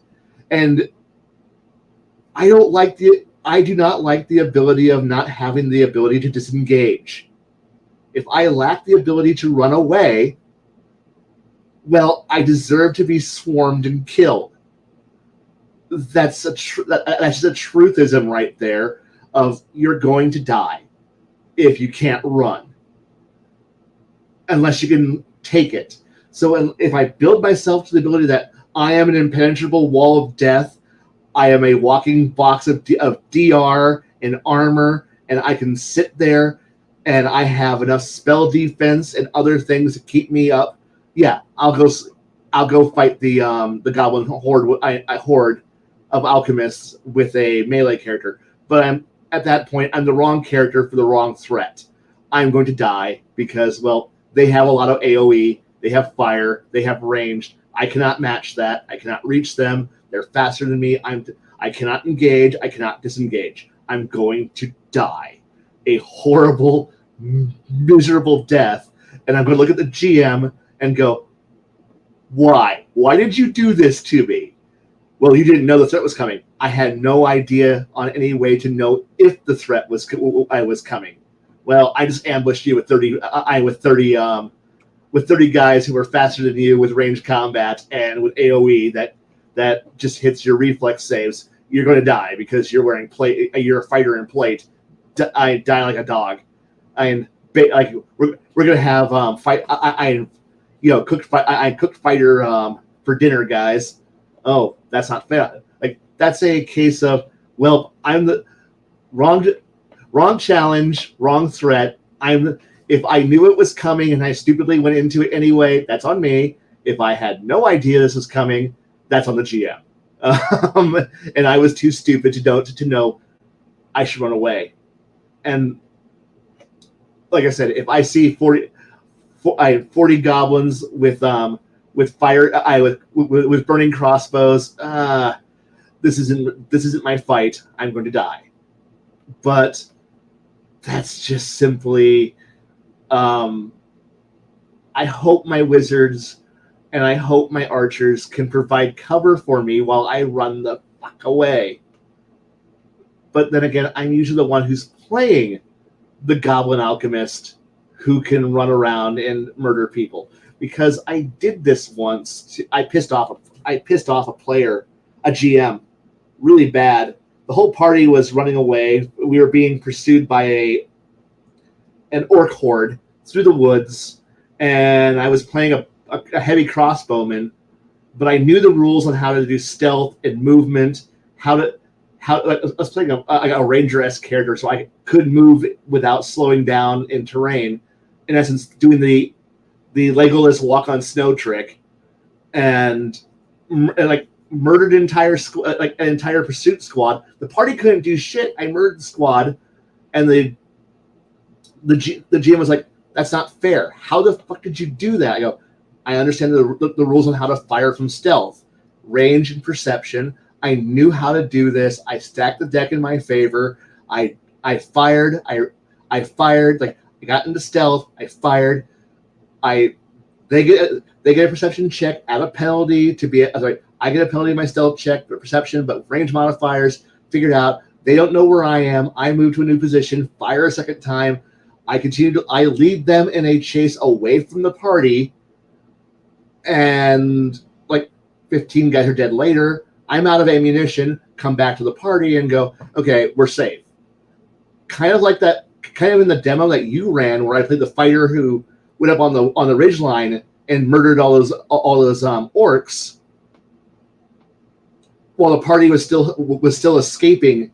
So I played the delaying action with my mounted combat, non-mounted. I can't fight while on horseback fighter. That I'm getting better, and I figured out what the fuck I did wrong as a ruling on that. And if you would have been playing that today or any day later with that same character, you would not have penalties to ride checks based on armor. Right. You know how Cavaliers are in regular Pathfinder. Well, I kind of mirrored the same thing with that, to where you can be valuable on horseback with your heavy armor, and you can be the hero that you're supposed to be. Right.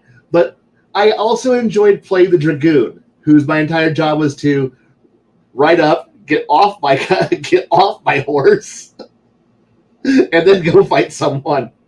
I'm just mounted infantry. That's all I dismount, go fight something, then get back on it, and go back somewhere else. My horse was a battle taxi. That's all I'm there for. But those are similar jobs, and I like that. But oh god. But a whole lot of that is simply just knowing that if you're the right character for the right engagement in the right situation. If I had sent, say, anyone else's character to go do what I did on that ridgeline, they probably would have died. But I was the right character at the right time, in the right place. My heavy assault infantry fighter, who's wearing full plate tower shield and a sword, going up against 40 alchemists, I'm the wrong character in the wrong situation. Rock, paper, scissors, you lose. And really, that's kind of when you get down to it, it really is a triangle of who stops who. I AoE spellcasters and alchemists counter melee counters. It's just this wonderful little triangle of who counters what, and it gets down to, well, as long as you know who's meant to fight what, and it's just kind of, I don't know. It's just, I'm not a big fan of that. I kind of want to have more people being able to counter other things and have the challenges. Like, I want a wizard who can actually parry a sword strike and not be auto hit and auto killed. Well, the wizard should wear full plate. No, the wizard should wear the best armor. I know I've built my Doctor Doom spellcasters before. I like them. Where with the right combination of feats and abilities, you're wearing full enchanted full plate, just like the fighter, and you're a spellcaster, and you're able to do all your wizardy stuff with no problems. You're wearing mithril full plate, the right armored combat casting feats and the other things, and you reduce your spell casting failure chance while in armor down to pretty much almost zero, and you're almost invincible at that point because, well, you're a spellcaster who has AC. But I don't want to have the only characters who can survive on the battlefield is Doctor Doom. That's not, well, it's doable, but not at the same time. I don't want it. It's fun once in a while, but it's not fun all the time. I don't want every wizard to be Doctor Doom. I kind of want I want a Gandalf or 4, and I want them to be viable without knowing that the moment that the fighter gets into melee range, the fight's over. Because the moment the caster takes damage, they suddenly have to make concentration checks. They can't cast their spells, and they're about to get murdered. Deluxe murdered. Because the moment the caster cannot cast spells, they're useless. They're utterly useless by game design. And I'm glad we're no longer, at least in the second edition days, where 1 point of damage disrupts our ability to cast spells, where we at least get a concentration check now. but the check is usually so utterly high where unless somebody hits you with like a pencil, because it's like, wow, it's like, okay, I need to make a 10 plus spell level plus damage is my concentration, is my spell concentration, is my spellcraft check to be able to maintain concentration. Okay, so how much damage did I take this round? 48. Okay. I'm not casting this round. Was that? You took all of it. You took all the damage. Effectively all of it. And you're sitting here going, sweet. So I took 42 points of damage, so I only need to roll a 30 on a d20 to be able to cast a spell this round? Okay, so I'm useless. I'm going to pull out a wand now, or a scroll, or fire a crossbow. Well, I hope the GM handed out wands as treasure. Oh, wait, he didn't. They don't. I hope they handed out scrolls. No, they didn't. Did I have time to make a scroll or a wand? No. Okay, so I'm pulling out a crossbow. But because my attack value is so low, I can't hit you because you're wearing full plate, and well, you're a dedicated melee character who's got armor for a melee character, and I'm not. You know what? I'm just gonna stand here, turn around, bend over, and just say, "Shove the sword up my asshole now," because that's about all you're gonna do to me. Mm-hmm. I mean, there's no escape unless all I do is, I use my disengage action and I run away 30 feet. Okay. At which point the fighter just goes, I charge. And then you're back in melee and you're hit again and you're dead. And the fight's over. This is how combat works. I know I'm just saying what all of us who've been playing for a while know how combat functions. I mean, unless you've got prep, but at that point you're hoping your GM gave you time to prep. They gave you a wand of magic missiles or a wand of fireball. They gave you time to enchant one, the spare money to be able to actually afford it. Did you know it was coming? Did you have time to be able to pull out a scroll and then cast? Oh, wait, you're in melee range and you're trying to cast. Automatic attack of opportunity. You're getting punched in the face for even thinking about casting. Now you're dead faster. Well, I could combat cast, and then you're still getting punched in the face. It's literally that scene of like, ow, quit punching me. No, I have no desire to not punch you in the face repeatedly until you're dead. And I know, and I've seen enough players who built characters whose entire job is to just be counterattack machines, who just stand there right in front of you and then punch you in the face repeatedly whenever you even try to think about doing anything but a 5-foot step backwards. And it's cool, it's fun, but man, it sucks. This also comes back to the fact that I design peer threats. Because I don't like the idea that players are special.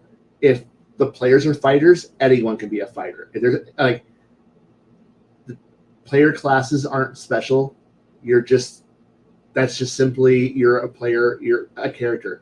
There are other people who are leveled. There are other people who can do what you do. Any trick that you do in the book is available to anybody else. Everyone is. Like, I know the whole, if everybody's special, nobody's special, congratulations, no one's special. You're not special. Everyone is something. Nobody is level 1. There are no level 0s, there are no level 1s unless they're lazy. And there are lazy people out there, I encounter them, but most people who try are not first level for long. And that's the one thing that I love about the system I'm running, because we don't have quote unquote level 0s. Yeah. We have characters that average between like 3rd and 7th level. majority of people top out at 7th level because they find a comfortable lifestyle to where they can afford the things they want at their level of proficiency, and they don't stretch for more.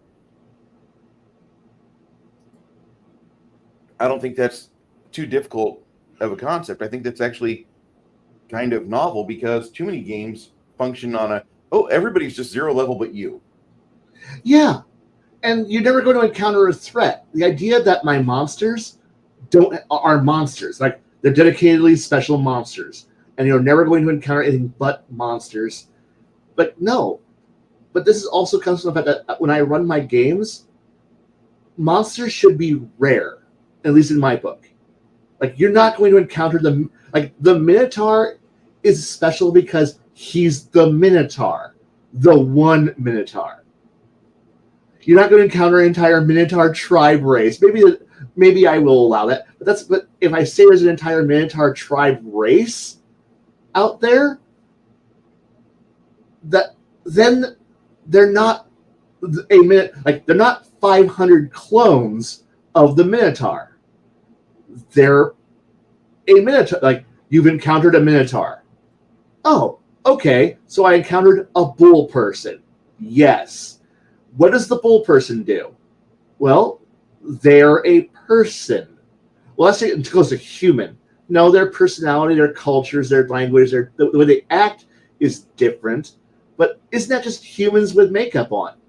In a way, yes. But I don't care. Well, I want humans and a few demi-humans to be special. I don't. I don't want to say I don't, but I don't. Because you're on a world. Like, when we went across the ocean, we found other people, other cultures that were different from us. Yes, they're humans. But guess what?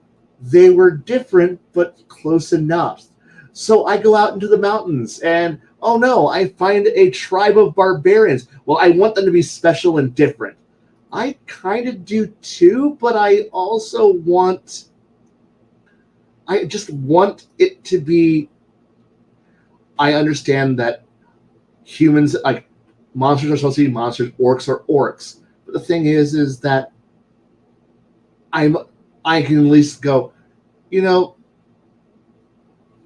I can write up a culture, write up a work, how that culture functions. I do not subscribe to the, well, they were created by the Dark Lord and they're all ravenous war creatures, and that's great for a pickup game. If my entire point is, congratulations, we're going to go play Lord of the Rings, awesome. Orcs are orcs. I want to play with that. But, or, hey, the dark portal opens and an orc invasion starts. Okay, cool. But the thing here is that eventually you have to go, what do the orcs do in their free time? I think about that. I'm sorry, I do. But that's why, Mike, I don't play the game.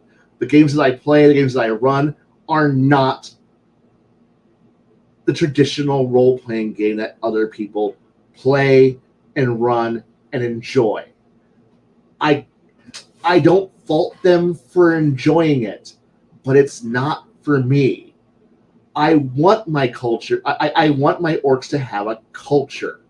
It may be a raiding culture. It may be a culture of strength and personal, where it's a warrior culture, not a soldier culture. I want okay, maybe they value things that you craft on their craft and can carry with you. They're not going to be the ones who create massive industries. Are not going to do this. Maybe their crafting is more what you can do while on the move. Awesome. These are questions that I can ask. I can think about. I can go, maybe what happens if an orc tribe settles and goes, maybe there's some actual benefit to civilization and culture, because much in a similar way to the barbaric hordes in the Roman Empire. The tribes who were closest to the border Romanized. They civilized. They were still barbarians. They were still a barbarian culture, but they were softening. But they were constantly being pushed by the next most savage barbarian who's in the wave behind them.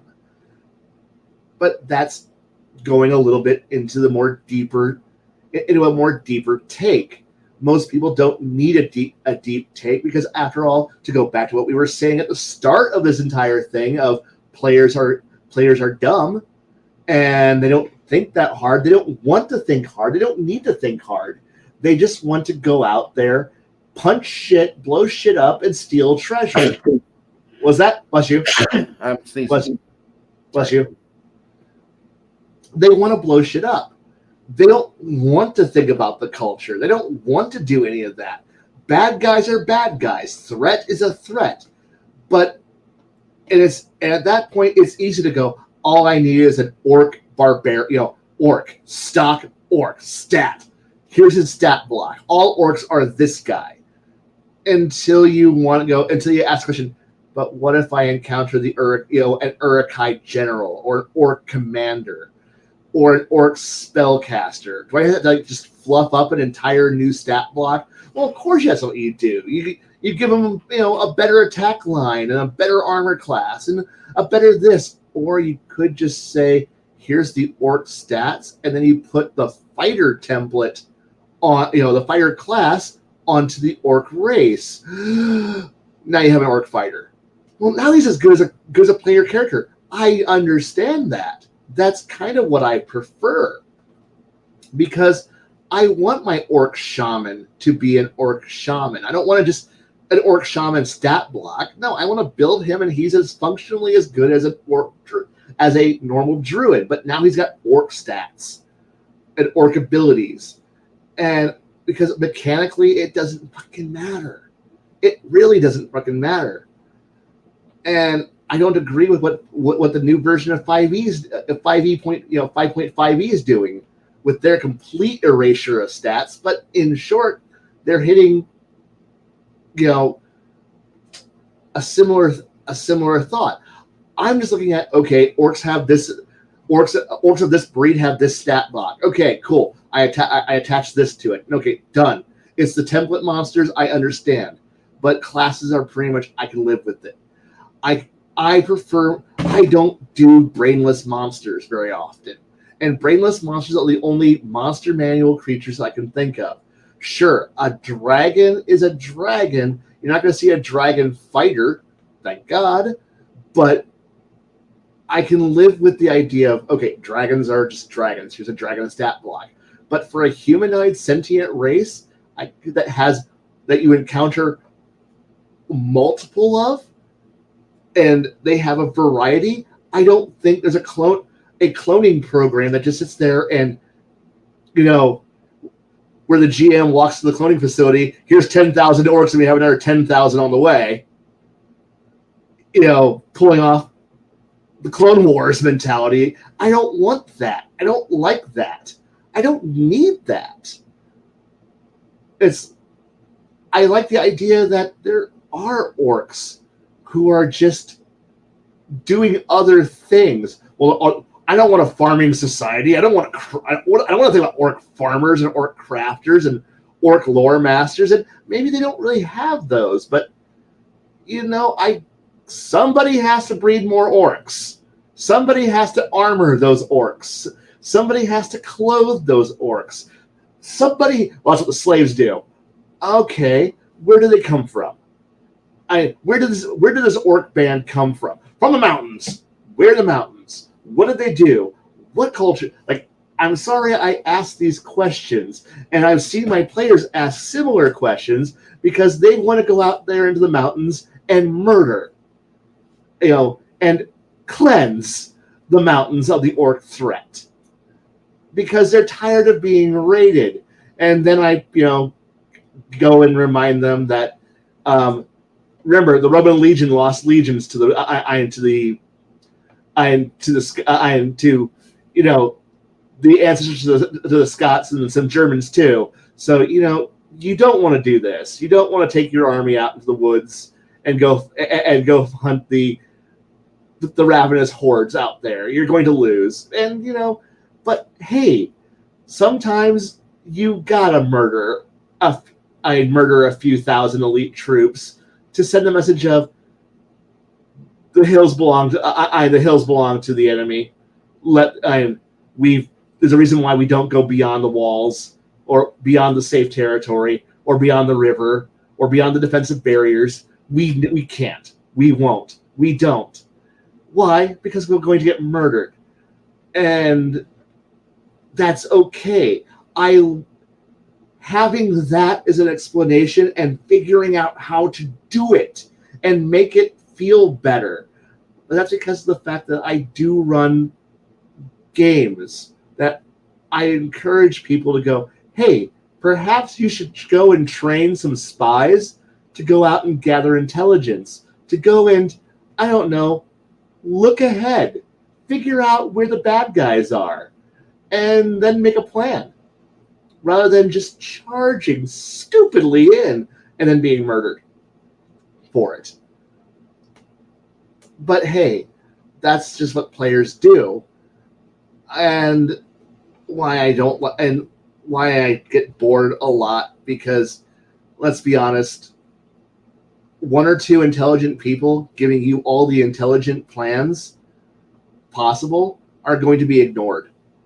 It's when you have 6 people at the table, you're going to get a lot of infighting and bickering, and then what you're going to end up having is everyone's causing hypotheticals around, and nobody wants to confirm a hypothetical because confirming a hypothetical might take time.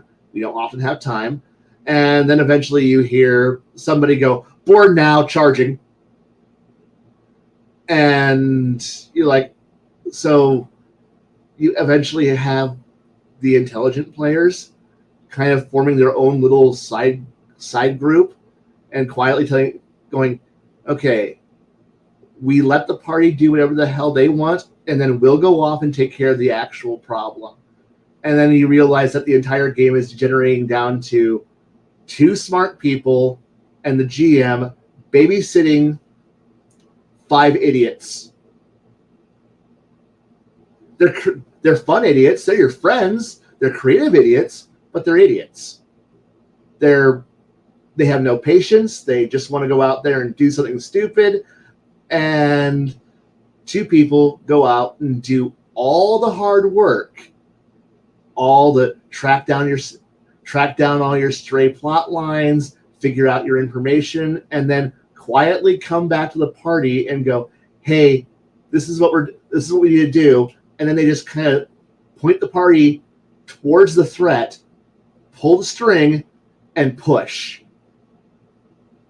And then they follow afterwards to clean up the disaster. But you got to do it carefully and quietly, and not let the idiots know you're doing it. Because the moment you let the idiots know they do it, they get resentful, because they realize that you're manipulating them, that you're pushing them to do the thing that they would do normally, but you took away their free will. Now they realize you're just directing them, you're manipulating them. They didn't make you their leader. No, you did by being incompetent, by being stupid, by being short-sighted, by being impulsive. The 2 of us who know what we're doing, we had to go write emails and write messages and compare notes. We spent time working, building, prepping, so that way we can turn a bunch of you retards towards the threat that needs to be killed and have you kill the right threat. And we got to do it in a way that makes you think it was your idea. Because otherwise, you're going to argue with us. And we can't give you options, because the moment we give you options, you'll hem and haw and waste time. We don't have time. Not in game and not in real life. I need to spend the 2 weeks between sessions doing all the prep work so I can just tell you, here's the threat, here's the problem, and take care of the problem.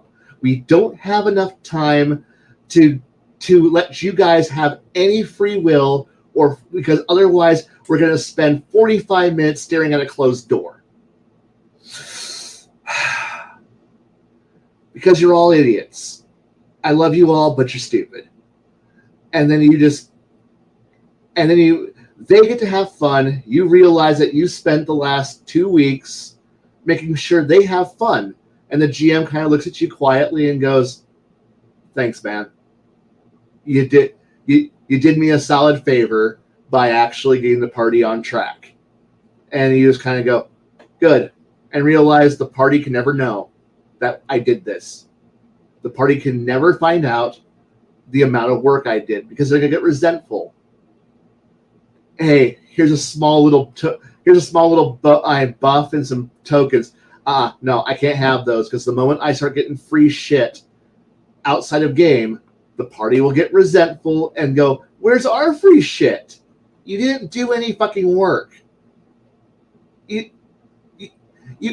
I just called the SWAT team, and the SWAT team showed up and murdered it. You didn't do anything. You just are here to do the basic bitch work and get the job done. So I either have to play that kind of game, or I just sit there and paint miniatures during a session. I draw pretty pictures. I paint miniatures. Because if I don't do that, I realize the amount of fucking wasted dead air we have. Or I had to do 400,000 things quietly on the side and make sure nobody ever figures out that somebody is doing the actual homework and doing the work, tracking the information, figuring out what's going on here, so that way I can show up and go, hey guys, there's some orcs over the hill. Oh man, thanks. Thanks, dude. We'll take care of it from here. Thanks. Why don't you want to do anything? I don't want to do anything. In fact, I just want to sit and watch you guys murder shit. But aren't you playing? Don't you want to be engaged too? I was engaged for the last week. I've been engaged in constant emails for the last week and messages and side shit with my GM. I'm burnt out. I'm going to sit down and I'm just going to sit here and go, no, I don't do anything. Man, you should pull your weight around more. You should pay attention, Blaine. Pay attention to the game. Focus more. Why aren't you engaged? You're right. I'm not. Yeah, I'm just here, guys. I'm here. Hey, Blaine, it's your turn. What are you going to do? Stab it. You do anything else? No. Stab it. I'm stabbing it. Why? Because that's what we do. Stab it. Hey, Blaine, door's locked. What are we going to do? Kick door down. Kick door down. Throw a duck wrap grenade through it. Quack, quack, bang. There. That's what I do. That's what I do now. Man, why are you so hostile? You know what? I'm going to go play the medic. I'm going to go play the doctor. I'm going to go sit over here in the background with a med kit and a Red Cross symbol on my hat. And I'm going to do absolutely fucking nothing except pull you guys out of fire and bandage your asses up. Aren't you going to do anything else? No. None of you deserve. And I want. It's just, do I want to? I have no desire to do anything besides play a healer now. Why? If I'm skill monk, no. I can play anything else. No. I'm just going to sit here. I'm not going to solve your problems for you. I'm not going to lead you. I'm not going to contribute. My contribution is going to be entirely putting Band-Aids on you motherfuckers. So that way we can continue to stumble forward like a bunch of idiots. That is my entire point of playing anymore. Why? Because none of you can fucking reason. And the only other person who can fucking reason is the other GM. And the two of us kind of go, someday, the two of us will play together as partners again under a GM who's not incompetent. And we'll have the greatest time ever. And at which point he kind of pats me on the shoulder and goes, I too believe in mythological things as well. If we both pray to the flying spaghetti monster, one day we'll get a good GM. Until then, we're GMs forever, forever challenging the other one with the game that we both want to play being run on the side of the game that we're actually playing, and the realization that this is how it's going to be. Oh, and then if we do find another GM, it's going to be a sad, sad game of that GM. I don't have time to do any side work, and I'm not running any side games. So there's no side plots, no side information.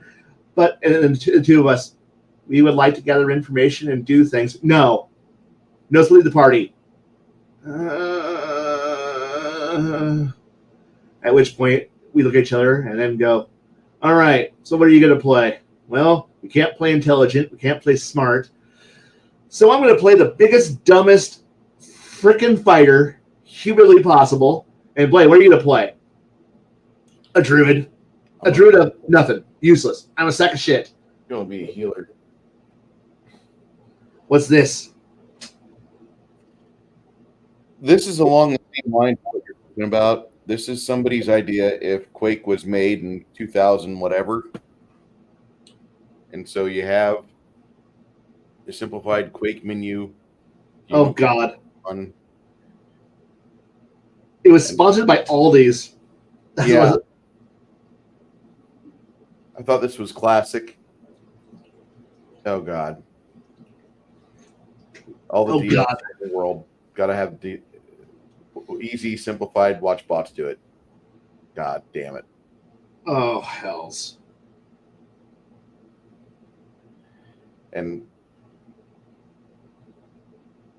it's a hallway. Why? Why? God damn it. It's like playing COD. Shoot enemies to kill them. Yeah. You're not even aiming at them. God damn it, do the job. No, run away. Go in the darkness. No, return to combat zone. It's like playing Call of Duty. Now move through the portal. Path.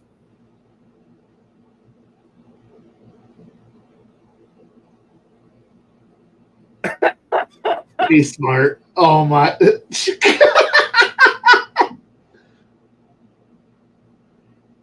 You did it. Yay. You've won the Quakes. What the hell? How quick. I'm the purple ninja. I'm the purple ninja. I'm the purple ninja. Hell yeah. It's like fun.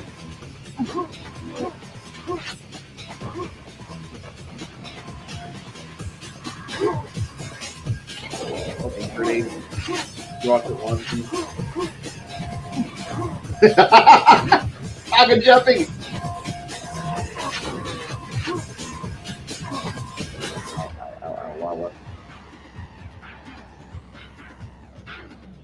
Yeah, they don't make games like that anymore, really, at all. No, they don't.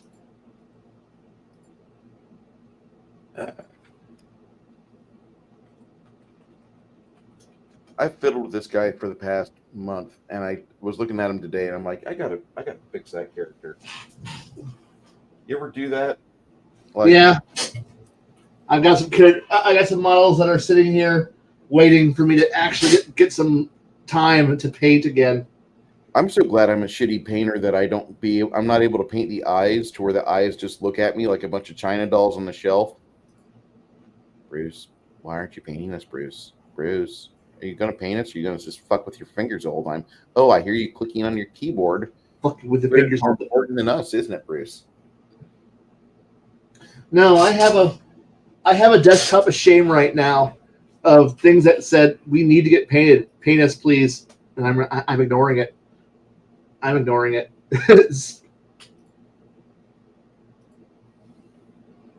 Yeah, I know that feeling. I don't know. I want to have a game that the players enjoy. I don't want to have a game where it's inorganic. where all the choices are facing the player, and levels before you even get close to having to make this decision, you've already planned out and spreadsheeted your entire fucking character's life. I want all of the choices, like feats available locally. I want that all to reside with the GM. Because I think if you're able to, I don't want to say circumvent that, but if you're able to cross a continent with a teleport spell, you should have better choices. And Yeah. I think that for you to even get that, you have to have a wealth of knowledge to where, like, this guy does really good with this, but he's on the other side of the world. This guy lives in New York City. This asshole is through a portal on the city of Brass, and I got to go talk to him, but he lives and breathes pyromancy like nobody's business. And I really want to go talk to him about pyromancy. And I want a game that rewards the player that does the intelligence gathering. And by that mindset, I'm debating if diplomacy is a skill. Like, I am... Okay, no, go ahead. Knowledge local and diplomacy, like, knowledge local should be more of a skill than diplomacy. But diplomacy, I don't want it to be a skill.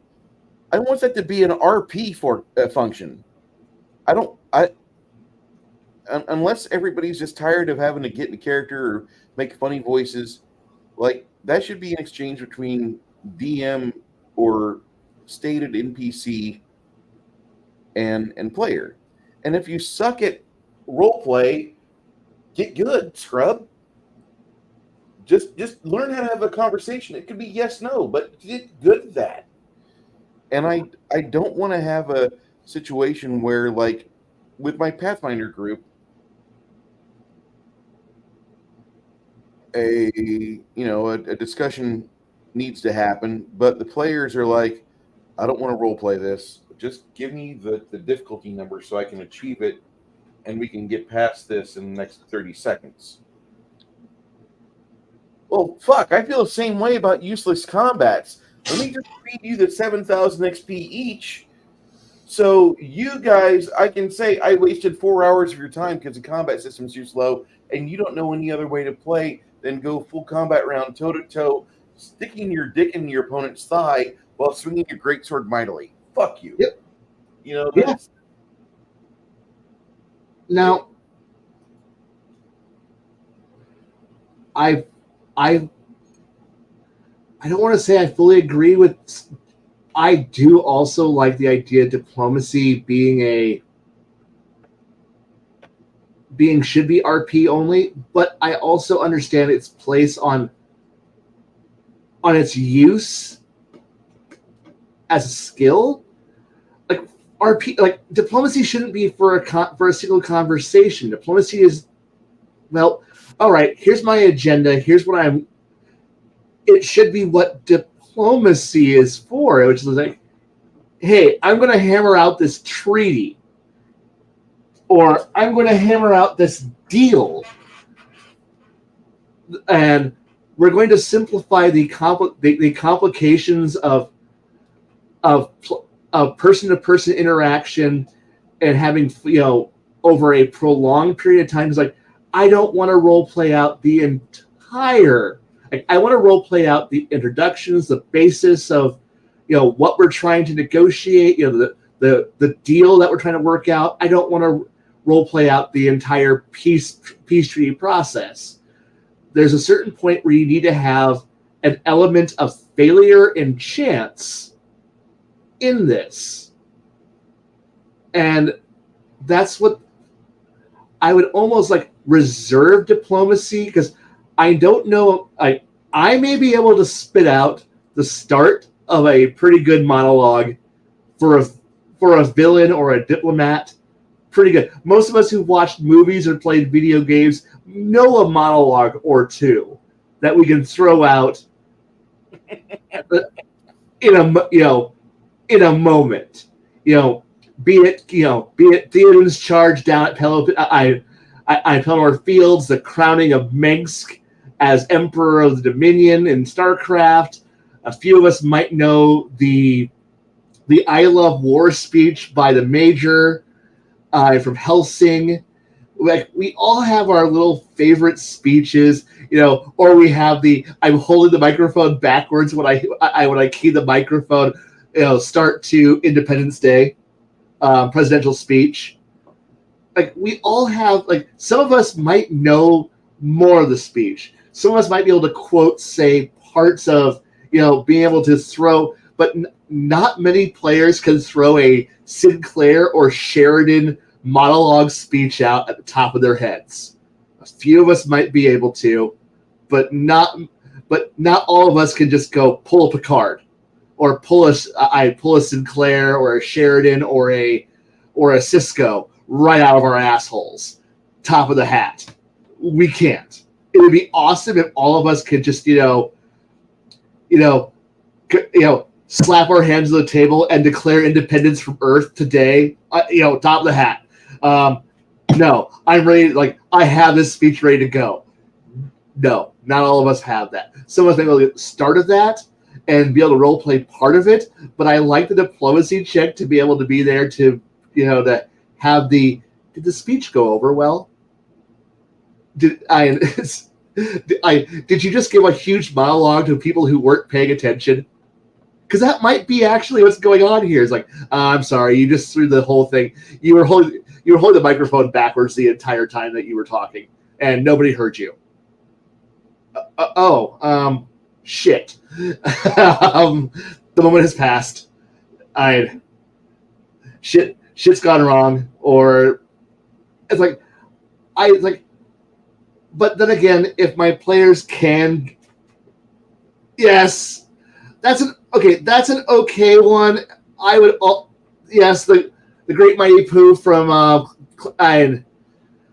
Conquer's Bad Fur Day is a good one. But then again, I also love my players who can literally start, a villain song or the heroes, a hero monologue piece, and I'm like, dude, I'm gonna give you that, but I don't know many players who can start a musical number, but I know a few people who, if I tell them, hey, do all on the bar, I do, the all on the barricade speech, and they'd be like, okay, cool, Les Mis, got it.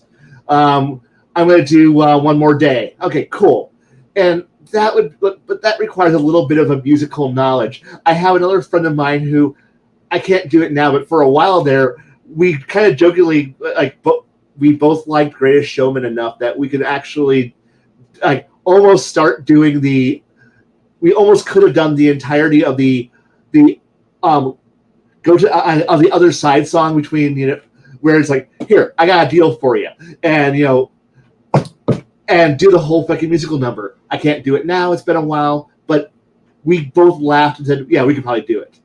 But I don't know a lot of my players who, if I hit them like tomorrow, like, hey, give me a speech right now about something, and if the scene builds up towards it, I don't know if a few of my players could pull it off.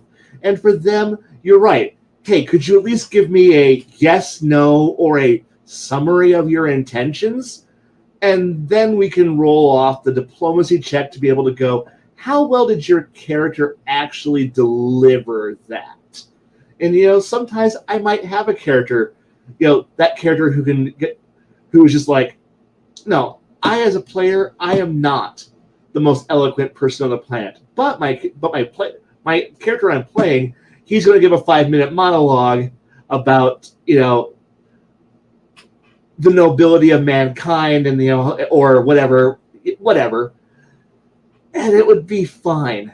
So I don't want to lose the diplomacy skill, because it's got a lot more uses than what most of the players actually use it for. And because it is a skill that allows you to sway masses if you talk long enough, if you push a political platform long enough. You can send a message or change an opinion of a crowd. Some can do it quick. Some can do it well. It's like, this is what deception. This is why the holy trinity of deception, deception, diplomacy, and intimidation are like the three greatest skills in the game, and why sense motive is also the fourth part of a triumvirate. Yeah. It's the centerpiece, the three actives and the one skill that sees through it. So, like, I want to be able to say, I want somebody who's to listen to roll diplomacy. Here's my goals. Here's how I'm going to say it, and then have somebody go roll sense motive. What is their actual goal and perception behind it? And go, no, you believe it, or it isn't just simply a static. Well, I rolled high. Everyone loves me. No, that's not how it works. But then again, I've thought about it and went, do I want to scare people? Do I want to cow them? Intimidation. Do I want to lie to them with facts and make them think something? Deception. Do I want to try to sway people with, is it arguably the truth? Probably, but I want them to sway them into believing what I had through oratory skills. Deception and diplomacy are almost the exact same skills. That one's for I'm just blatantly lying, and the other one is I'm lying, but I'm smiling while I'm doing it. It's lying, but more gentle, more soft. It's more diplomacy is manipulation, and sense motive is there to counter all three of them. To go, no, I see through your bullshit. This is what the thing is, you can fail that, or you can get the whole wrong perception. Like, here's what they're going. And I almost want to go back, like, find a way to say, no, there is not a pass-fail state. I want degrees of success. I want to say, for every 5 that you get over a number or beat something, you get a piece of information. You don't automatically see through it. They're a masterful liar. Just because you rolled one check really good, well, they're lying. They are. But everyone who's a good liar knows you conceal your lie in parts of the truth. So you have to go, well, what part of this statement is the lie? Is it a complete whole fabrication, or is there some truth to this? The guy probably is. Even if you're rolling diplomacy and manipulation, at that point you're asking, what are they leaving out? So rather than saying where's the lie and the truth, you're now asking, what fact are they leaving out? What is their agenda? Why is this guy trying to intimidate me? You're asking all of these, like, why is he trying to scaremonger everybody into this? And you're trying to, like, decipher bits and pieces and fragments. But we don't have that because we have a pass-fail mechanic. Pathfinder 2 at least gives you the ability that has success, greater success, fail, and a greater fail. So they do have a margin. Like that aspect of it. Yeah, the margin of success. So that gives you at least a one margin of success where did you succeed, but you didn't succeed fantastically? Did you match? Did you fail? Or did you critically fail? That's a great system. That alone is a fantastic way of giving some more versatility to skills. That way, did you fail stealth? Because, okay, I'm going to use stealth. I know we were on diplomacy and all of that, but I want to hit onto another skill, which is stealth. It's, again, another perception. Perception is counter. But the thing here is that I wanted to have the ability that one success does not automatically detect the stealth. Like, failing stealth once does not automatically mean they know where you are. They instantly target you. Congratulations, Sono Boozy, but are being dropped, and now you're going to get killed. Well, so you're thinking more like when you're playing Red Storm Rising. Yeah. Take everybody back to 1989 or 1990. Microprose's greatest game ever, Red Storm Rising out. And when you first get into the theater of operations, if you're using passive sonar, you have an idea where he's at in relation to distance. You have direction. You don't have distance yet. So you know there's someone out there. And then you need, like, okay, and it becomes a game. I love the game part, like to put a game into it rather than a pass-fail mechanic. Where, okay, you got good, like you rolled good, you know kind of where he's at. Like there's a guy here, probably in that direction, but you don't have enough to be able to make an attack roll yet on it. Not even I just fire blindly into a 5-foot square. No, you know somebody's in the room.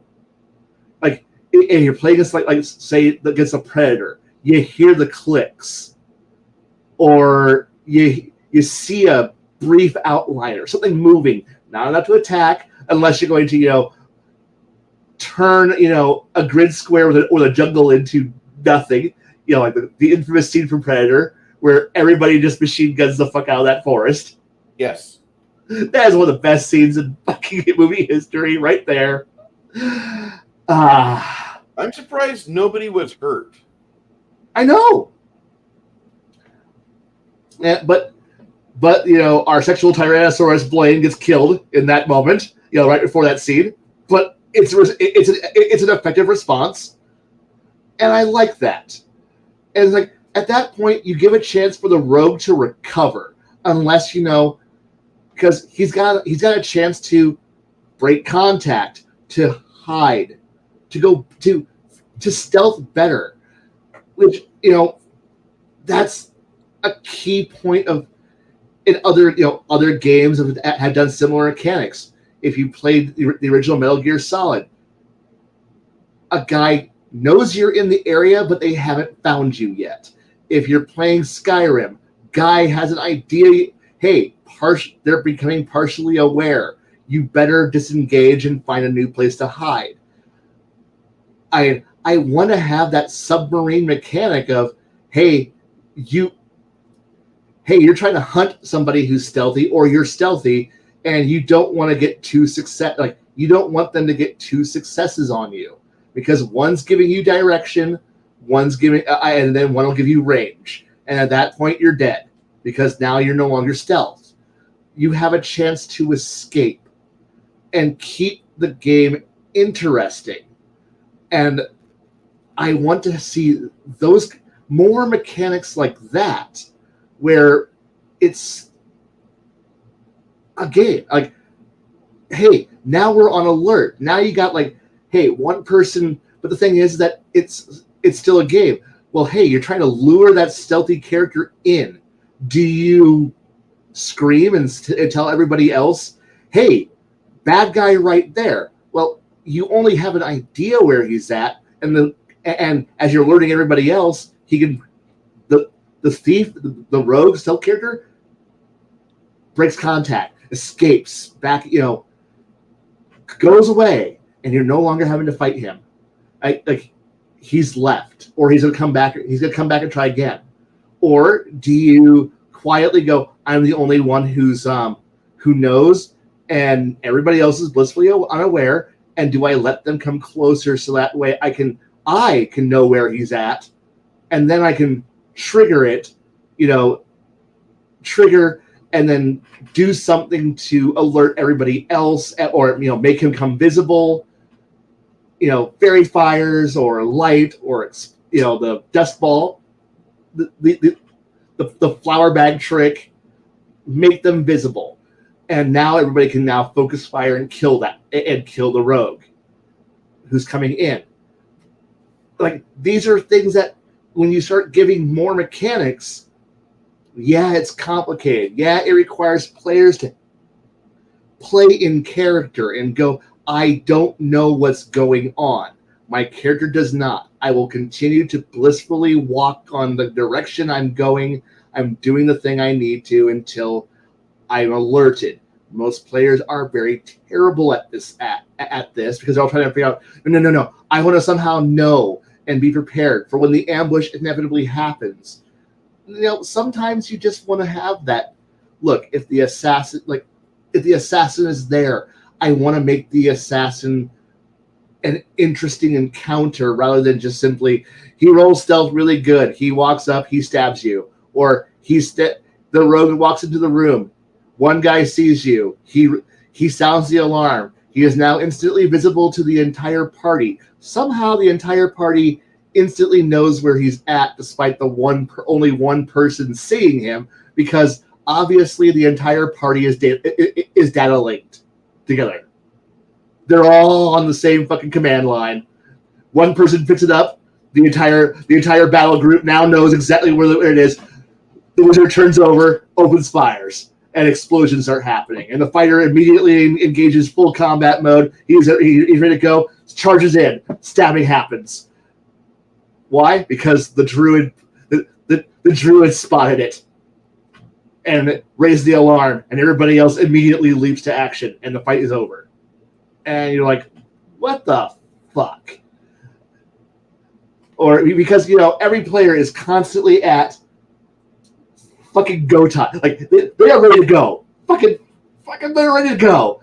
The first moment that anything happens, drop the hat, twig, weapons come out, fucking spells are at the ready, and there's like a squirrel who's going, oh god, and the party annihilates it because they're all hair triggered. Because that's the thing. It's like, well, there's a surprise round. The surprise round is a nebulous 6-second frame beforehand, but everybody who's like walking is like ready to go. They're at general quarters. Fucking go! Fucking shoot! Kill that guy! What? He walked up. My initiative is fucking 25. I rolled a 25 in my initiative, and my friend's got a 29. I got a 32. And so everybody's like fucking hair triggered. Like boom. The moment a threat appears, it dies. It's just instant annihilation happens. In less than 2 seconds, 5 people have gone from sitting there having a nice conversation on a street corner to weapons drawn, melee, 14 attacks have happened, 3 spell effects, and a buff spell have gone off, and the one guy who's like, I thought I was going to get a drop on him because, one player managed to know what was coming, and he got the surprise round, and then 0.25 seconds later, the next 14 rounds hit. And you're like, what the fuck was this? That's the problem that I have. Like, we were discussing this. And, like, there was a time when Chris ran an evil campaign.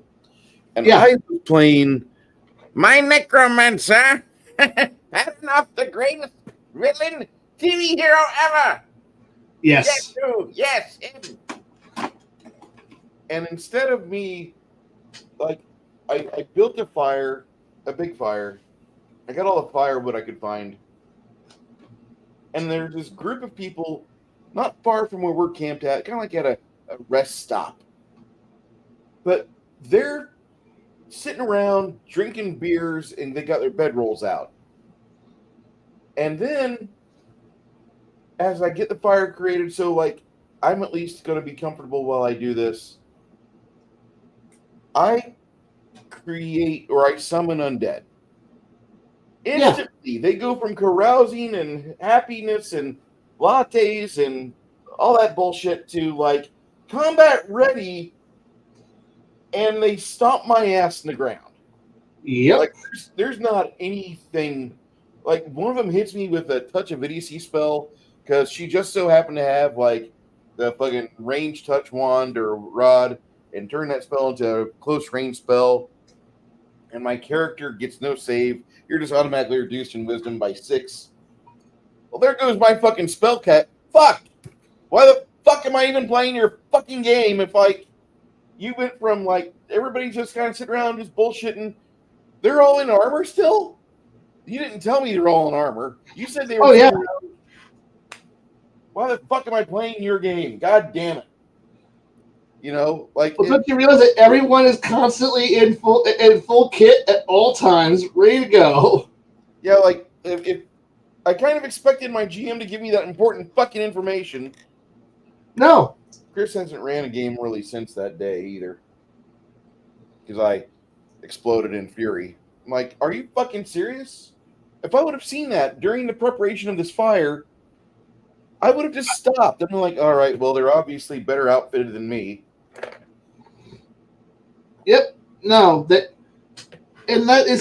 goes back to almost the earliest part of the stream about the whole GMs lie to you by omission. Yeah. Because I didn't mean to not tell you the critical information of what they're equipped with, what they're geared with. No, I just told you there was 5 guys who were all having a nice 5 individuals who were having a nice time around a fire. No. They're 5 fully functional, combat ready, battle hardened nut jobs who are all wired on energy drinks and caffeine, twitching, just waiting. It's like there's no shock, there's no confusion, there's no delay. There's just simply 0 to 100, ready to go. Just like with the way that most players play and act, I kind of want to almost be like you're walking down, like, all right, your characters are all prepared like you usually do, right? You hear a twig snap, and then be like, no, play it how you actually don't react how your characters would normally react. And at which point, I fully expect you guys, the answer I get is not I blast it, I shoot it with an arrow, or I charge the twig. I think you're lying. I think you're all lying sacks of shit. Because none of you know how, because none of you role play. I had players yell at me. Well, they were not really yell, more act in utter confusion when the GM did a scene like this, where, hey, we're all relaxing around a fire and the ambush starts. Because we're always ambushed. Because it's nighttime. Of course we're being ambushed. I mean, it's just how combat works. It's D&D. So everybody else goes from 0 to 100, ready to go, full there, and they get to me. It's like, hey Blaine, what are you doing? I go, my character is confused. I was in the middle of eating my horrible trail rations because we haven't seen civilization for a while, and the Rangers daily travel of nuts, berries, and squirrel is not too appealing. So I'm eating this trail ration bar and some water I have with me, and my character is going, shit, something went wrong, and now I got to figure out how to pick my butt up. Why? It's been 2 seconds. It's been a second and a half. My character wasn't ready for combat. And I don't have, lightning reflexes. I don't have quick draw. My character is sitting here going, oh, shit, combat. Yeah, I'm reaching for a weapon, but I'm not going to sit. I'm not going to stand up. Or I'm going to, but I'm not going to charge. My character is literally getting themselves, ready to go. And it might take a couple seconds to get their brain to go, oh, fuck. Because it takes time for the brain to go from yummy, yummy granola bar to, oh shit, orc horde in 2 seconds. Reaction times don't work that way. But hey, I'll be ready for combat next round. Well, this wasn't a surprise round. You're not surprised. Yes, I am.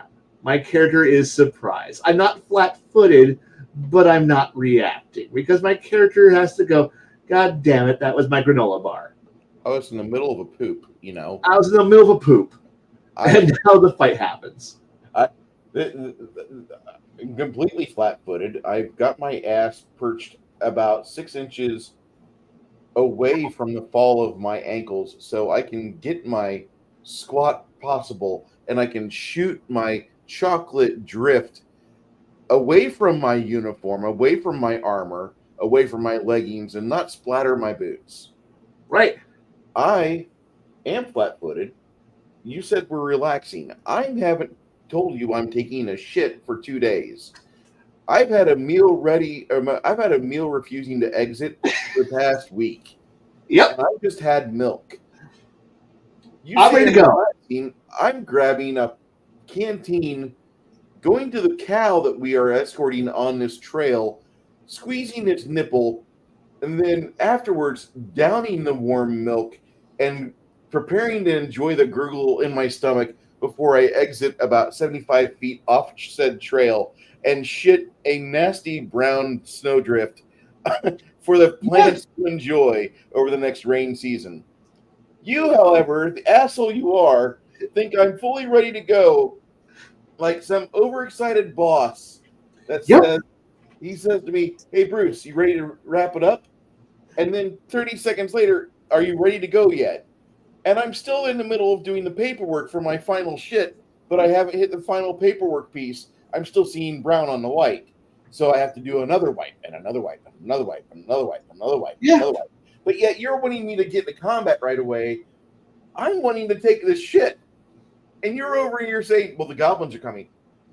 That is a proper timed goblin ambush. Not when everybody's relaxing with their armor on, with their fucking hand 3 inches from their sword, ready to fucking stab away at the nearest batch of errant XP on foot, trying to get its one or two, like, I'm going to steal this donkey for food, but yet they found the wrong party. Why? Because you're playing Pathfinder, these stupid goblins. They always die that way.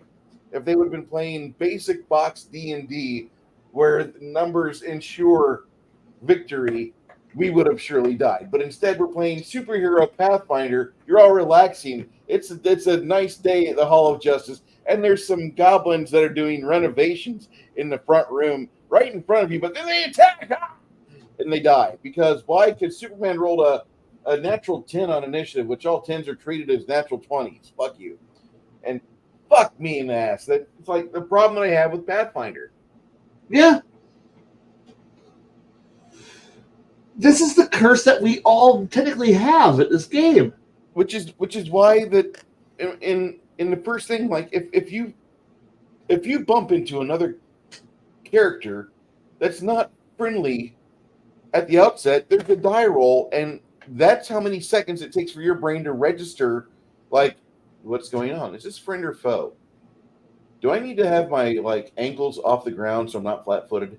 And that's where your brain's at, is that registration time, that reaction time. That up until that point, you're completely your thighs are spread, ready to get fucked. And then once that point on the clock eclipses, oh god, we are in fight mode. Shit, I better be ready. That's why I wanted that. Because I thought that was the way that things operated in real life or otherwise. You're walking through high school normally. You're carrying your books. You're going to biology lab. But then the twat waffle that has antagonized you in PE class for months on end sees an opening, and because he's going to a fucking vacation next week to see his sister get married, he ambushes you from a fucking portion of the hallway where the camera isn't, beats you in the skull, and you're there reeling, going, what the fuck just happened? That's the same thing that I fucking want to simulate in a game where an ambush actually is like, this is critical. You got to figure out a way to survive. Have fun. Go. Yeah. It's the same level of, oh shit, that should be there. But oh shit never quite gets conveyed properly to the players. Not when the rule set is so happily glad-handed. Oh, don't worry about it. Yeah, you're just in a smoke-filled room. No big deal. No, they should be taking constitution damage. The fucking in-room is on fire. You wake up and you've got only half your hit points because you've been inhaling smoke for 30 seconds. Yes. And if you're playing Pathfinder 2e, when I just said Constitution's been reduced by half, make sure you have your abacus or your computer ready to help you with your calculations, because smoke inhalation in that game is worse than in first edition. You know, It sounds so panicked or fucking, tragically annoyed, but I want the games to represent a better level of, I think we're fucked. And most games don't really get to that point. If they no. do, that's the only point they make. And in if there's, I would never have played Pathfinder 2 if there wasn't a computer aid to it. It needs that I there's a program called Pathfinder. Not Pathfinder, but Path Builder. It's like it's a the game is stupid and it has so many moving parts that it needs that computer assisted program to make it work. That is the downside to that game and why I don't suggest it to anybody. It's like we tried playing it by just building it from the book. Holy shit, it hits you with so many options and so much crap that I wouldn't suggest it unless somebody's like, no, you need to have a digital assistant to play this game. Which is not a bad thing if everybody's got their digital assistant on their phone with them at all times. The problem we ran into is that there were many times where, hey, my phone battery went dead, or hey, I'm using a cheap phone, I don't have access to that, or we had a problem where the program is only available on Android. If you didn't have it, you had to build your character entirely through on an Android device, on an Android or Windows device, and then type it out, write it out, and then have it on a character sheet. That's the downside for it. I hate the fact that the game was that super complex. I wish it wasn't. It's cool that it has a gazillion options, and it's great for me because I love my digital aids. But part of me kind of wants to go, I do still want it to be able to, can I put it on a note card? Can I play it without needing a computer to assist me to play? I don't like that. And so I kind of want, I understand the people who goes, I want it simplistic. I want a lot of options, but I want them to be easy to understand options. The only reason why my schedule is clearing up a bit, but the only reason why I can't do the beta test game is because I'd only be able to play once a month. Because tomorrow I'm doing the flea market, and today I had to be there doing flea market setup today while your game was playing.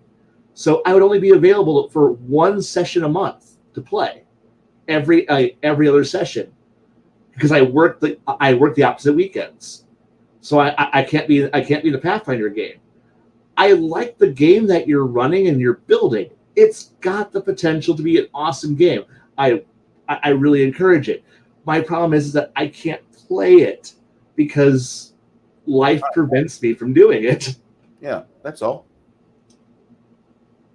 But I can see where, hey, this could be something that once I understood what was going on, I probably could put all the principal stats on a note card.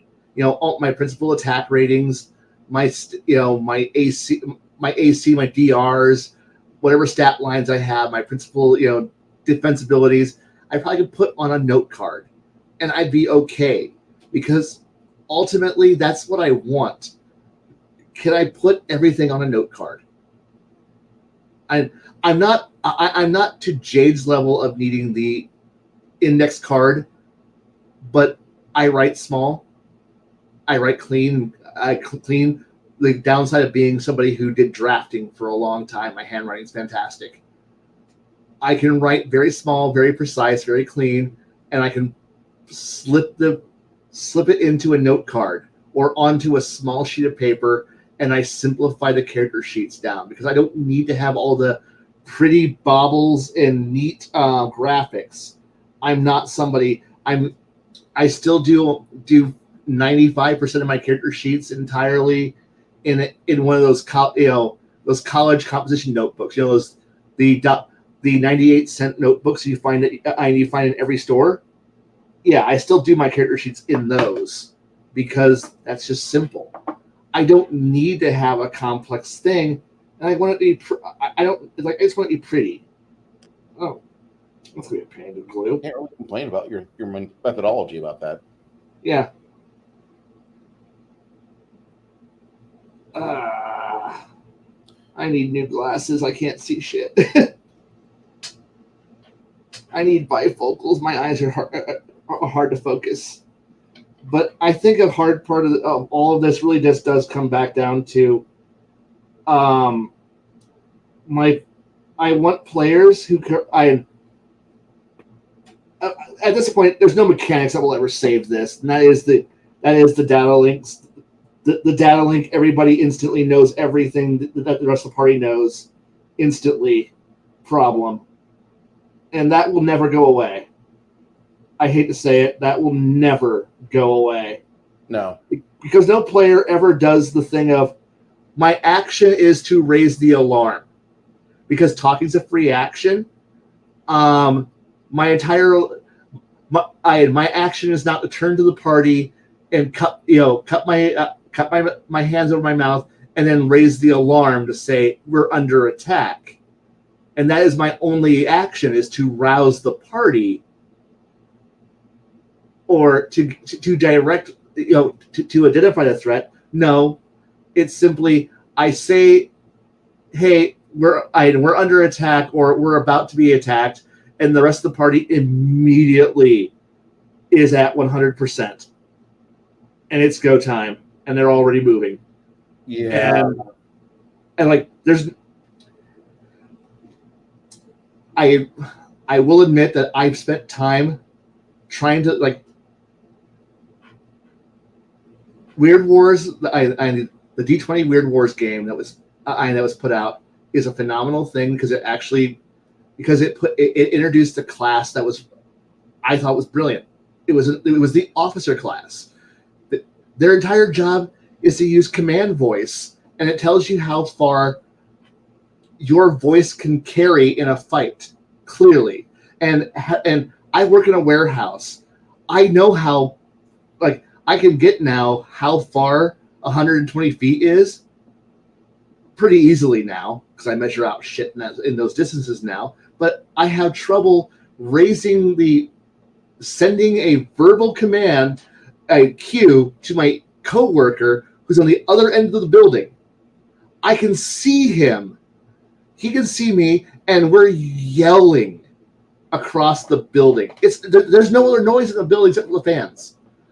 We're yelling to get the other one to understand a goddamn thing, and nothing clear is being communicated across a simple 120-foot distance. Oh yeah, I can hear him say something, but do I understand what he's saying? Can I hear what he's saying clearly? Am I following will I be able to follow detailed instructions that he's going to yell across 120 feet? But we're playing Dungeons and Dragons, so somehow the archer, who's standing 100 feet behind the main party line, is firing arrows directed at a target pointed out by the wizard, who's pointing at another target that's 80 feet ahead of that. But he's able to A, see it, B, communicate it clearly to the guy behind him while there's combat happening, while people are yelling and shouting. But somehow the archer knows instantly everything. The archer is able to identify targets and call them out to his friends 100 feet ahead of him. Like fucking clear as day, fucking understand, and the entire party can react instantly to the information being provided by the archer. And there's not a communication problem. There's none. And I'm like, that's fucking bullshit. No. I can't. If I can't yell, I yell clearly. If I can't hear or yell across 100-foot long fucking warehouse clearly, what the fuck is how the fuck is this guy hearing it? How is and it's just dumb. But hey, Weird Wars did actually give rules for that, for how to communicate, and for ranges on how to get clear instructions back and forth, how close you have to be. And I'm like, finally, rules that do something. I was happy with this. And it made my game better because, well, talking isn't a free action. I hate the idea. Large world game or RPG or what? What was that? Weird Wars. You keep mentioning that. Is it okay? In early 3.0, Weird Wars was a D20 module that has been okay. Who made it? Give me a second. Weird Wars. It's by Pinnacle Entertainment Group. Okay. Yes. Deadlands. They did the World War II iron, but with Nazis actually had magic, but the thing is that they put a lot of amazing rules in Blood on the Rhine, and then they expanded it with Death in the Desert, and all the various books that expanded it out. It gave you decent armored vehicle combat, decent range combat, decent rules for a lot of things. It's a fantastic book that put a lot of ideas that nobody else followed. And I'm so sad that I'm happy that they abandoned D20 and went off to go do their own thing and, continue to put out books for it. But I cling to those original books like they're super valuable to me because they did interesting things with the rule set, with the engine, with how they did damage values and all this other stuff. It was somebody took because of what they wrote. I look at most other people who go, the only way a tank could be very, very powerful is if it has a really high AC. So I'm like, no, the AC's, you can hit the AC all day long. It's its armor value that just bounces rounds all day. Oh, you need to have a suit. It needs to have infinite damage. No, you have a penetration value. And so it's like, wow, look at that. AC, DR, and pen values for weapons. So you can, oh no, your 30-06 round has a pen value of -5. Oh no, you shoot an armored vehicle that's got an armor rating of 5. You subtract 5 from the damage. Okay, so your 30-06 round hits for some damage. It rolls 10. You rolled 10. I'm 10. Okay, you subtract 5, so it's only doing 5 points damage, and then the armor value of the hull is 5. It does no damage. Your round bounces off the armor. The guy's gonna look. Here's the thump and the ding, and goes, oh shit, that almost punched. But now you're going, okay, we need a heavier weapon. You pull out the 50 cal. It has a penetration value of 0. So it just does raw damage unless you use armor piercing rounds, and then it gets an armor piercing rating of a certain number. And you just play with that. Suddenly, now you have weapon, oh, I don't need to have a weapon that does 1,000 points of damage, because I've seen some people that goes, no, the only way that I can possibly recreate an anti-tank missile is that if it hits for 100 d6 damage. No, it just needs to hit for 5 d6, but it's got a penetration value of 100. It doesn't do 100 points of damage. It just ignores the first 100 points of DR. Oh, wait. Oh, wow. I only do 5d8 damage. So, yeah, sorry, that 6-pounder is going to go through you. Yeah, it's going to do a lot of damage. But it's going to go through you. And it's going to leave a horrible hole. Your armor will do nothing. But you're probably going to die from it. But it's not doing infinite damage. It's just damage. It's a fireball. It's a very concentrated fireball or a lightning bolt. Okay, cool. Things are interesting now. Oh wait, I want to yell at I yell a command. Like, oh, that takes effort. Like, because you're spending time yelling instructions, and your role is to see if the other guy fucking understands you, or if you if you told it clearly. But that suddenly means, hey, guy in charge, you're the one who has the ability to sit there, see what's going on, and tell everyone. You have the luxury to poke your head up and look around and tell everyone else what to do, and then duck yourself back down before you get your head blown off. It was a fun mechanic. It's like, oh wow, my character doesn't do anything, but I provide buffs, and oh, it's the thing that bards do. I give directions. I give bonuses to attack, bonuses to damage. Give bonuses to AC. Hey, I'm telling people what to do. I'm not but all of my actions are spent doing the leading job. My job is to tell you to do shit. That is my job. That is my principal job. And I will do that job very, very well. And that mechanic has never carried over. I have not seen that mechanic carry over into any other game.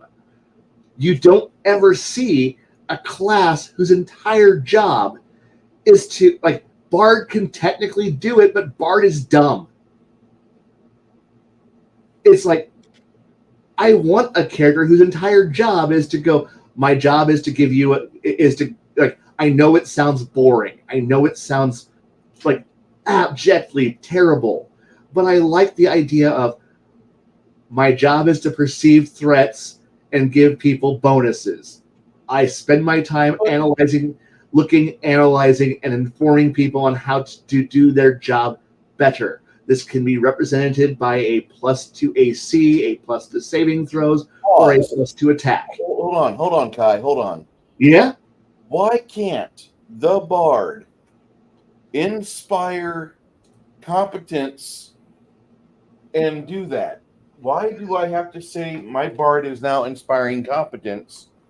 And because of that, now you all get X value to your saving throws, to hit, to damage. Why can't the inspired competence actually be spoken fucking directions bellowed out on the field of battle? Yeah. Why must I fucking take this lame ass, boring ass statement, inspired competence +2? That's all I can do. Yeah. What I'm doing when I inspire competence is I am 3rd level or higher, and my performance is helping an ally succeed at a task. They have to be within 30 feet of me and be able to see and hear me. And then they get a +2 competence bonus on each skill checks with a particular skill, as long as they continue to hear and see me. And that increases by a +1 for every 4 levels beyond 3rd. So 3 at 7th, 4 at 14th, at 11th, 5 at 15th, and +6 at 19th, blah, blah, blah, blah, blah. Now, certain things are stupid, like if you try to do this and have your allies stealth, this might be disallowed at the GM's suggestion because they have to keep their heads down, and you can't inspire incompetence in yourself. It only relies on audible components, blah, blah, blah, blah, blah, blah. Why can't inspire competence? Why can't I use your definition for that? Trust me. I know. This is the entire reason why I'm pissed off about the fact that this mechanic got created by a company and put in a fucking splat book expansion, that nobody fucking read, nobody fucking does, and yet here we are years later, and Bard is now a singing, dancing, acrobat bullshit class when the actual thing I want to play is a guy whose entire job is to sit back and give directions to everyone else. That's all I want to do. Hey, that guy's a threat. Here, that's a problem. Hey, move over here. Do this. And the thing was the other thing that the officer class in Weird Wars did was, if they had time to make a plan, to just draw out a plan with a stick, some rocks, and some dirt. Just 10 seconds, a round or two or a minute to just draw a plan and give the instructions to everybody else. Everybody got a bigger bonus to enact the plan. So but it took actions and time where everybody has to be there and look at the plan. And then everybody goes out to where moves out to where they're supposed to be, and then the leader character, the officer, tells do the plan, follow it, and gives the go sign, and everybody fucking moves, and it allows everyone to move on the same initiative or in a certain order, and all be able to act as a group to take care of a problem, while they're still getting bonuses as long as you're within audio range for the officer to yell at you to give you more bonuses. So it encourages the players to stay within 60 feet of the guy in charge. And if the officer takes a feat, it allows him to be within 120 feet of the guy in charge. He can give orders to 120 feet. People who can't yell back to him, but they don't have to. By hand signals and by inspiration and by fucking voice, they're able to do their jobs. And this was a class that I was like, can I play this class in any role-playing game? And my answer I always got was no. Why? And I'm like, because this is better than Bard. And it gets no spells. It doesn't matter. I don't need spells. It doesn't get a good attack line. It doesn't need to attack. My job is to figure out what you need to do and ensure that you can do it. Why would I not want to have this as an ability? Instead, I gotta sit in the back row and go, 3 times per day for a round, I can give a buff to somebody. Strum, you get a plus D4. Strum, plus D4. Strum, plus D4. Now I've got nothing. Now I'm useless. I got some sparkleries that I could cast, and I'm fucking useless. Well, you could do other things like combat, and I'm supposed to be the inspiration class. I'm supposed to be the buffer class. I don't do anything. I do 3 things, and then I'm done. What the fuck is my point? Why am I here? What the fuck am I doing? Meanwhile, I look at this class that when you look at its stat block, at what it gets fucking next to nothing. You're like, what does this thing do? Until you look at until you investigate what the command skill does, and then what voice does, and what you can do with it. And then suddenly you realize this is the most powerful class in the entire universe. If as long as everybody can fucking hear what I'm saying, we'll win. Hey guys, before we go into the fight, hey Scout, go ahead, get me an idea where everyone's at. Okay, it comes back, we draw a little map out, I see what's going on here, I do some fucking little swiggle wiggles on there for 1 minute, and go, all right, y'all know your jobs, go out and do them. And when I say go, we fucking go. And suddenly, you now have a mechanical bonus for the things players already do. Players already metagame. We already look at the battle map. We already plot and plan where we're going to be at the start of a fight. We're already talking about it. We're already doing it, but now you have a class that fucking facilitates it and gives it a reason for it to actually exist, for why we're able to metagame. But now we gotta hey, if we're going to metagame, here's the class that allows us to justify why we can metagame, how we metagame, and how we're able to act as a concerted group hive mind. Because there's a character whose entire job is to sit back and go, all right, I already know what you're doing, and he's planning ahead of you and doing the work. I love this class. Sure, I'm not swinging the sword. I'm not shooting the bow. I'm just there with a whistle and fucking a stick. And I'm doing and I'm facilitating the party kicking ass and winning. That's what I want to do, because then I don't have to play an intelligence officer. I don't have to think ahead. I don't have to play the medic who has to react. I don't have to play the cleric who has to go charging in to go pull somebody out of the fire because they're too stupid to get out of the way. I don't have to, because now I can play a character who's sitting here and going, no, now I have a reason to pay attention to the game, rather than listen to everyone talk about stupid shit, argue about doors, figure out how to open a box, and listen to I missed the ogre, I hit the ogre, I hit the ogre mage, I hit the ogre, the elemental hits, and now it's my turn to I also move 5 feet and then engage my attack action. Attack. Okay, I'm done. And go back to, looking at porn on my phone for the next 45 minutes. Because I don't got anything else to do. Because my actions are done. I don't need to do anything. I barely need to even pay attention to what's going on here. This game, the fight is boring and meaningless, and I just want it done so I can go back to being, a character again rather than a walking pile of combat stats. But if I play this officer class and get to look at it and go, okay, now I get to perceive what's going on here. I now know this person over here needs a +2 to AC. He needs a plus to his reflex save.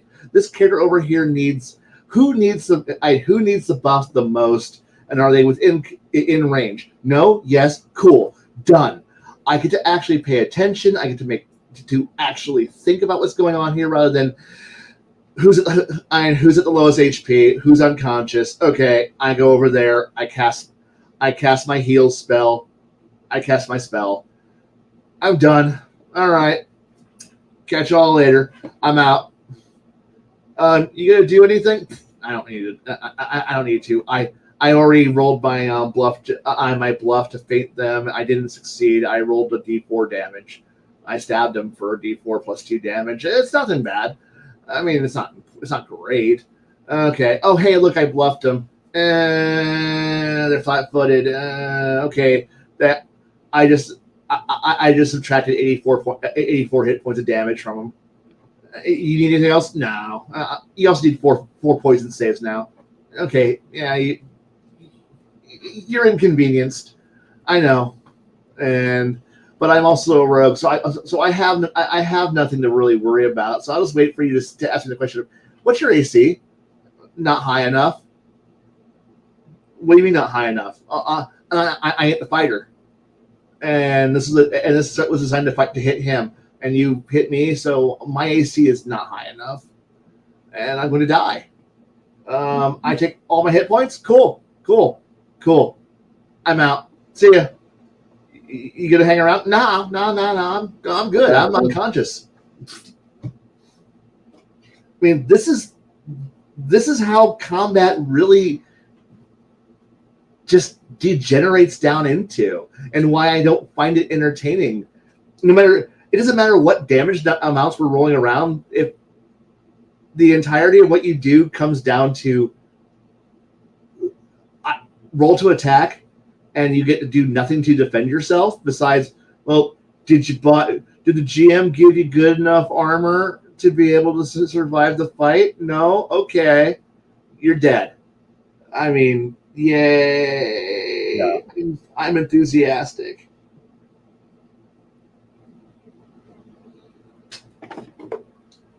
And I can always tell, and forgive me for being that player who, if I know the GM's handing out pity items.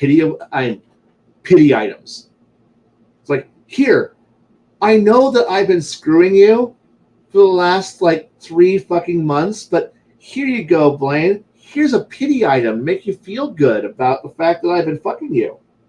And I'm like, wow, thanks, man. I'm so happy to get this item from you. Well, aren't you going to be thankful for the item I gave you? No. I'm not thankful for the item that at this point because it's just an obvious. It's obvious. Like I don't want the item to be obviously for me. I'm sorry. It's like, all right, we fought 14 squirrels and the artifact meant for clerics dropped. Really? Really? Yeah. Wow, thanks. Is this because it was my turn to get a magic item? No, I'm a completely legit good GM, and I'm just giving you your reward for being. No. It's the fact that the fighter already got his item, the wizard's already got his item, and everybody got their items. And it's now my turn to get an item, and it's an item customly designed just for me, who is dropped conveniently. No, that's a little too on the head and too obvious. Like, do you have to get horse in the mouth? Yes. Why was the 14 squirrels carrying my item? No, because you're just handing out the item for me, and I'm going to resent you now for it. Like, you're just an ungrateful bitch, aren't you? Like, yes, I fucking am, because I don't feel like I've earned it. You're just giving it to me because it's my turn, and I don't want my turn. I want something that feels special. And no, I'm sorry. Our fighter is a complete just chimp who's just happy. I got sharp object. I'm fine. I good. I got sword. Sword good. I like sword.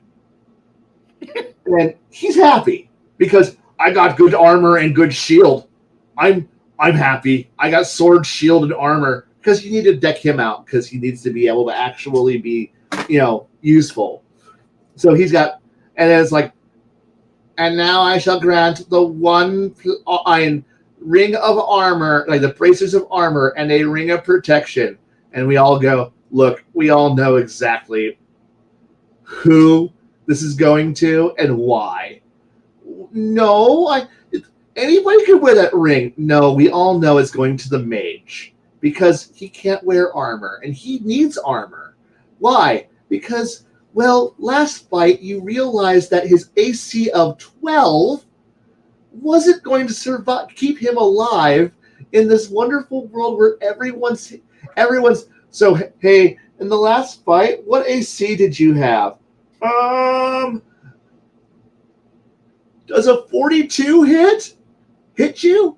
And the mage looks at the bad guy and goes, I have a 12.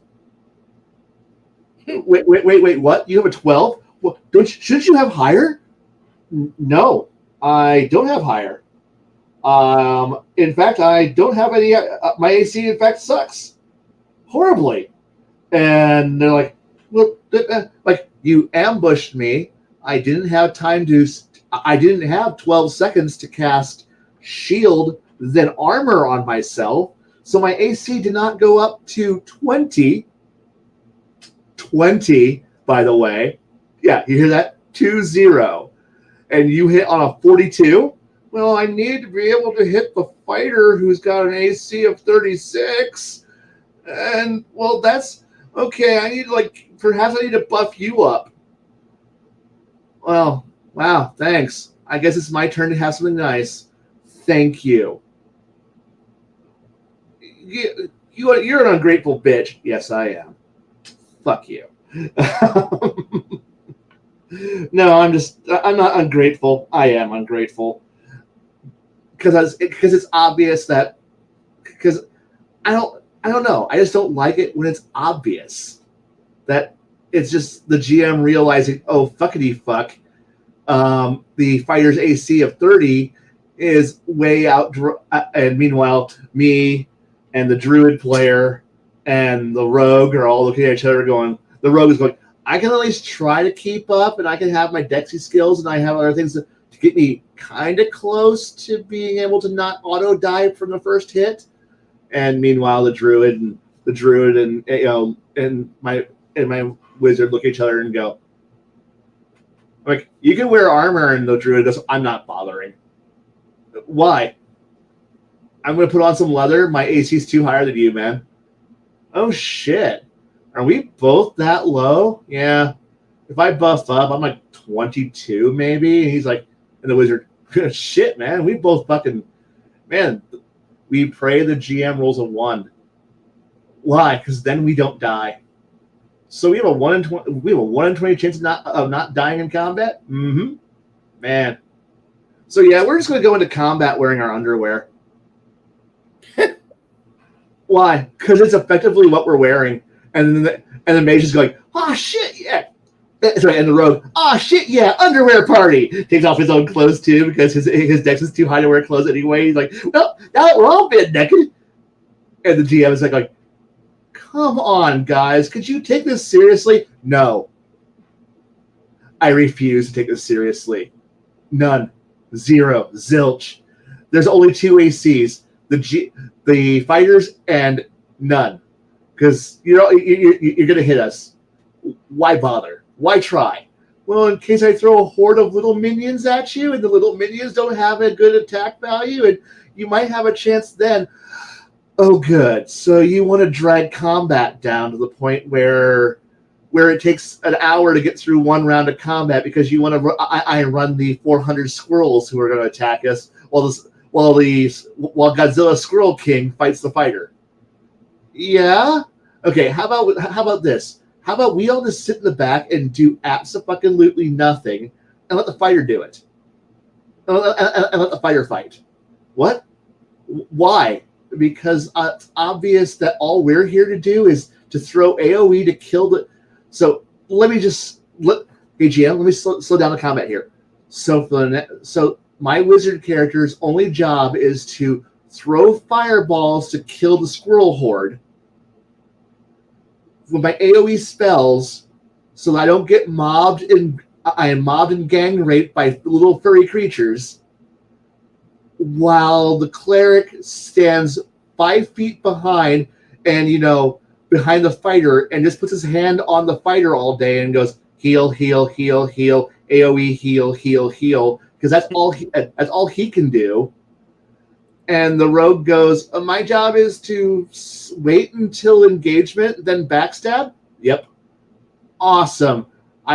Fighter, don't let them swing around and hit me. I've got no mechanics to be able to prevent that. Yeah, you're right. There's no real mechanics to say focus on me, keep your attention on me. Well, there's challenges. Bullshit. Nobody uses those. I've seen one player do it properly, but no. And they did it really well. But yeah, no, there's no real way to keep the. So I guess fighter, are you a cavalier? No. Okay, cool. You have no way of actually keeping the attention of the bad guy, do you? Nope. Awesome. So anyway, yeah, we're gonna stand in the background and do absolutely nothing, and leave this for the cleric and the fighter. It's their fight. We'll just stand back here and just kind of cheer them on and wait to be tagged in, because if the fighter dies, we die. That's the simple truth. If we don't kill the squirrels, we die. If the fighter dies, we die. Okay, cool. This is the best fight ever, GM, because none of us can hit the bad guy, because you don't want the bad guy to instant die from melee, from the fighter just being able to go power attack hit, power attack hit, power attack hit, power attack hit. So you put its AC really high, so the fighter only hits it once for 40 damage. He has to hit this now for how many rounds? Okay, cool. We all just going to stand back and do absolutely fucking nothing. And this game's going to be fucking amazing. Are you happy to be playing here? Are you happy to be playing this game? Yeah, we're all fucking happy for this game. This is the best game fucking ever. Can we play more of this? Yes? Okay, cool. Hey, Blaine, stop ruining everyone else's fun. No. I'm just going to sit back and just go. And rather than say all this stuff, I just paint miniatures and draw pretty pictures in books. If you don't like the game, don't show up. Why do you think I don't show up to game much anymore? And when I do, it's actually a fun game being run by somebody interesting, where it's actually dynamic. on why I play storyteller games, because combats are actually more focused on individuals doing awesome individual things. Because I like Legends of the Five Rings, I like Exalted, I like playing Vampire and Werewolf and Mage the Ascension. I love playing games like that because all of them are better than awesome. I'm gonna get popcorn and cast my AOE on the useless mobs because I know that the principal bad guy has spell resistances and high saving throws, so my spells aren't going to do anything to the principal bad guy anyway. His AC is too high for my crossbow and my crossbow to hit him, so I'm just going to GM just assume that all the bad guys, all the minions are dead because we're just wasting time and running. Just get to what it actually matters. The fighter, the rogue, the paladin, and the cleric. They're gonna melee the bad guy. I'm gonna handle all the me and the druid. We're gonna handle all the AOE shit and kill the squirrel horde. Hey, does anybody want a pizza? I'm just gonna go out and go get some food. Is that okay, everybody? Cool. Hey, come back. You might be important. No, you'll manage. And then you walk off to go get food, buy a model, use the bathroom, then come back and carrying a pizza a half hour later and go, did I miss anything? Nah, you didn't miss shit. Fuck yeah, I knew it.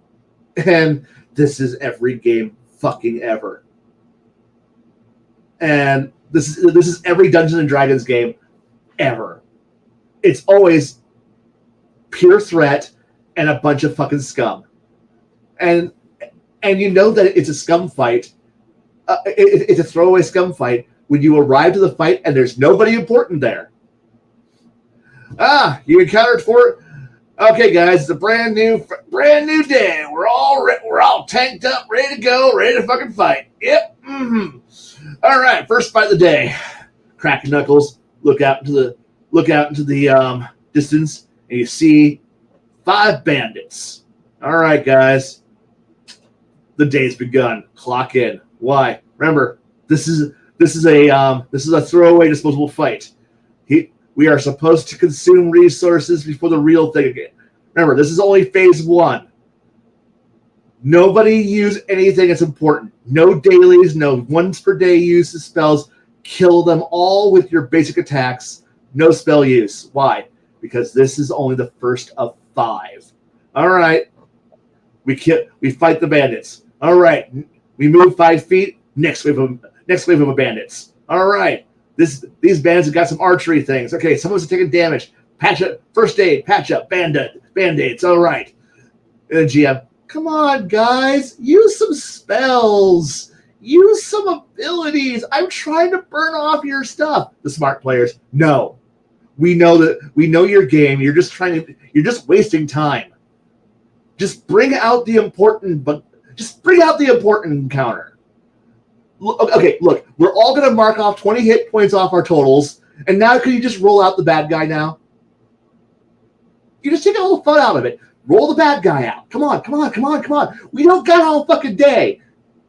Just bring the fucking fight. We've all sacrificed 20 hit points, and we'll all mark 1 potion off our sheet. Come on. Bring the fight. Okay, fine. The fight shows up. And finally, somebody important. Now, guys, we can now use all our spells, our daily abilities. Well, I thought the whole point for running 5 fights is so that way you use some of your abilities, so that way we get to the real fight, you're not at 100%. I'm sorry, we're a bunch of min-maxers who know that these last 4 fights were worthless. So we didn't use any of our abilities. We're already practically at like 90% efficiency right now still. So, okay, guys, it's the guy with the name over his head. Pull out all your best tricks. Nuclear fireballs, apocalypse occurs, death, destruction, and the guy falls over dead. And the GM, that was just too fucking easy. No, we just build ourselves so that way we don't have to depend on our crutch abilities. Oh, hey, look, we're just fucking doing what we need to get through the fight so we can get to the important fight. Then pull out all of our big spells, blast it all away. Like, hey, do you know what would have been easier? Yeah, if you just would have started with this fight. If you started with this fight, we could have gotten to this fight. We could have gotten it done and over with, and we could have gotten our treasure and gone home. But how would you have gotten all your XP and some extra minor items and some gold and shit? And you could have put it all in a big giant pile behind this guy. Just there it is. Big fight. It's over. We're done. Do you have to make combat seem lame? Combat is lame. D&D combat is lame. Most role-playing game combat is lame. We're just trying to get through it so that way we don't die. You guys suck. No, you do. Wayne, shut up. Yeah, you're right. I'm going to go back to my comic books now. See ya. Why do you show up? Because I want to remind you that you suck, okay? That's why I'm here. I'm a reminder that your game sucks. That what you're doing sucks. Please stop sucking. Why? Because your players deserve better than this. What they don't realize that their time's being wasted by you. I'm just here to remind you that your game blows. Blaine, go play something else. I will. See ya. I really hope that my players enjoy the game and give me enough respect to where if they have a problem with it, they're able to verbalize where they're not enjoying it. They do seem to actually be enjoying it. That's the one thing I can at least say. They're enjoying it. They're happy. You're making the game fun, and I enjoy watching when I can, which is usually like an hour 5 or 6 of your game. That's when I get home and I can sit there and go, "Hey, this looks like a fun game today," and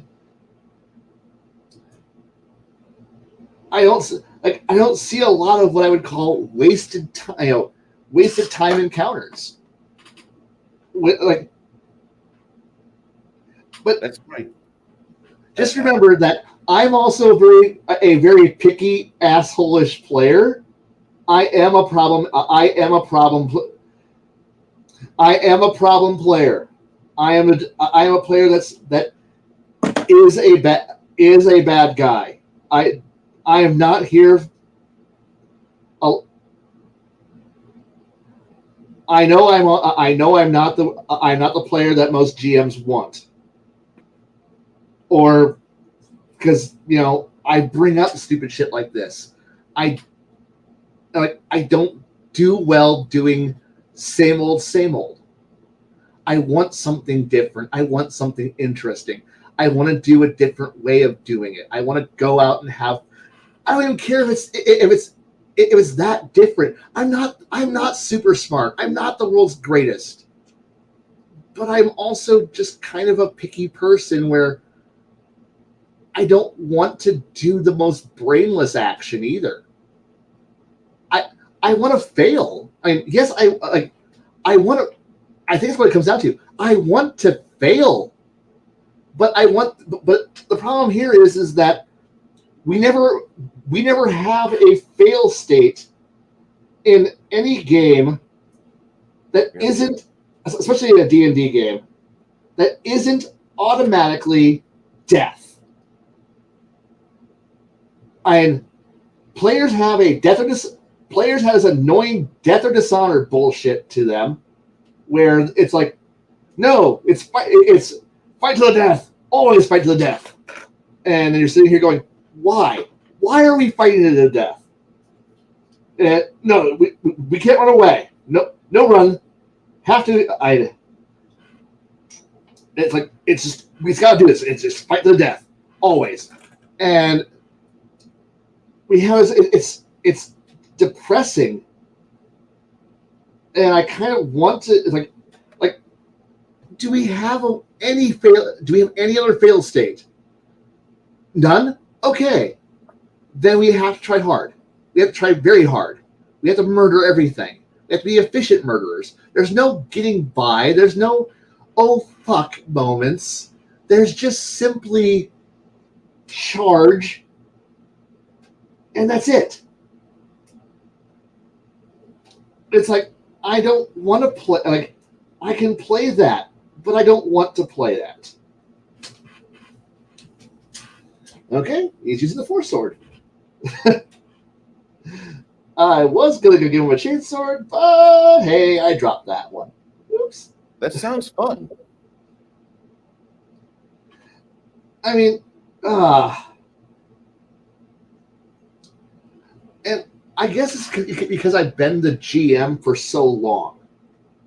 I mean, I've been the guy. I don't want to say the guy, but I've been GM for far too long. And I know, and because after a certain, there it is.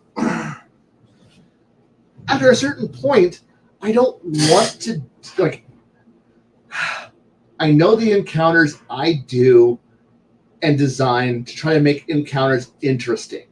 Because after you've been running for a very, very long time, all you have are, like, because the game has to be fun for the GM too.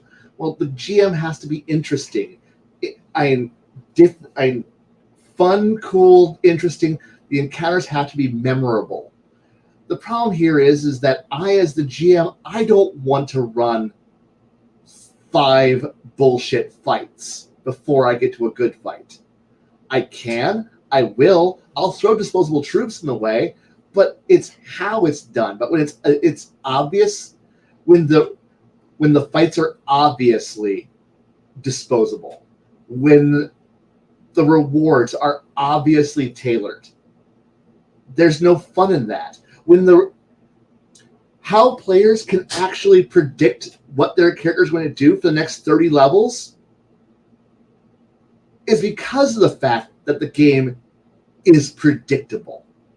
Is because we're playing games where you can see yourself, no matter what you do, no matter what the game does, following the course to its logical conclusion, to its end.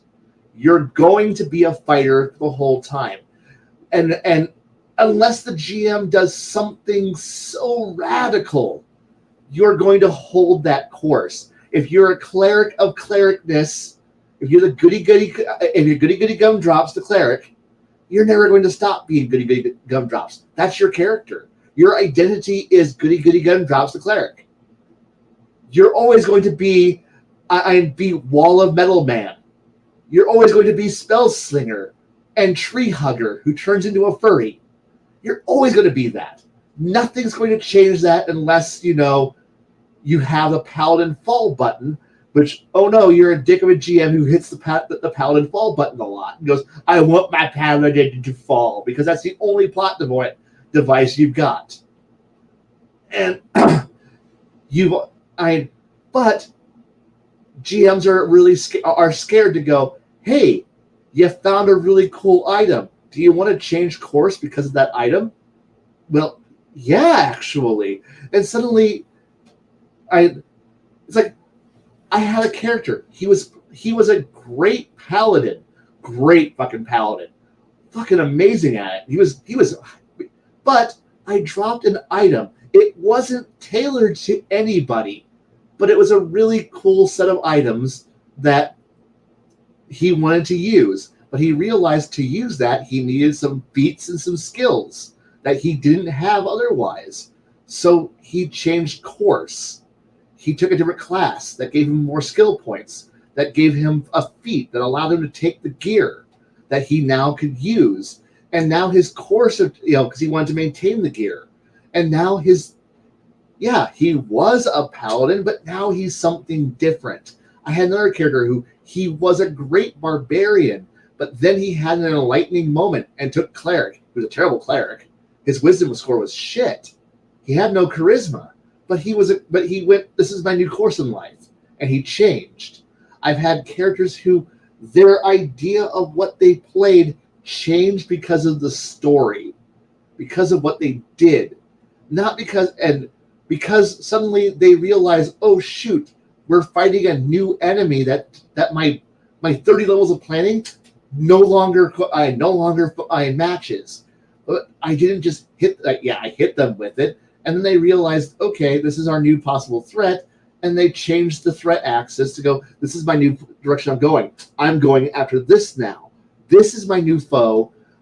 Oh shoot, my build is wrong. I can't retrain. Well, he could, but he wasn't going to because choices were made. I'm going to live with it. And he changes his course, his direction. I liked the idea that my players have the option to change directions, to be different, be better, be someone new. But too many of us, because we follow the same rote, the same tactics that always fucking work, and it's predictable. You know that all you need to do is hit good, armor good, and there's an optimal meta for everything. Change the meta up. Just do something different. And live with the consequences. It's not optimal. No choice in life is ever optimal. I almost really wish, that when you leveled up, you had to take a traveler. Did you wash out of this profession? Check.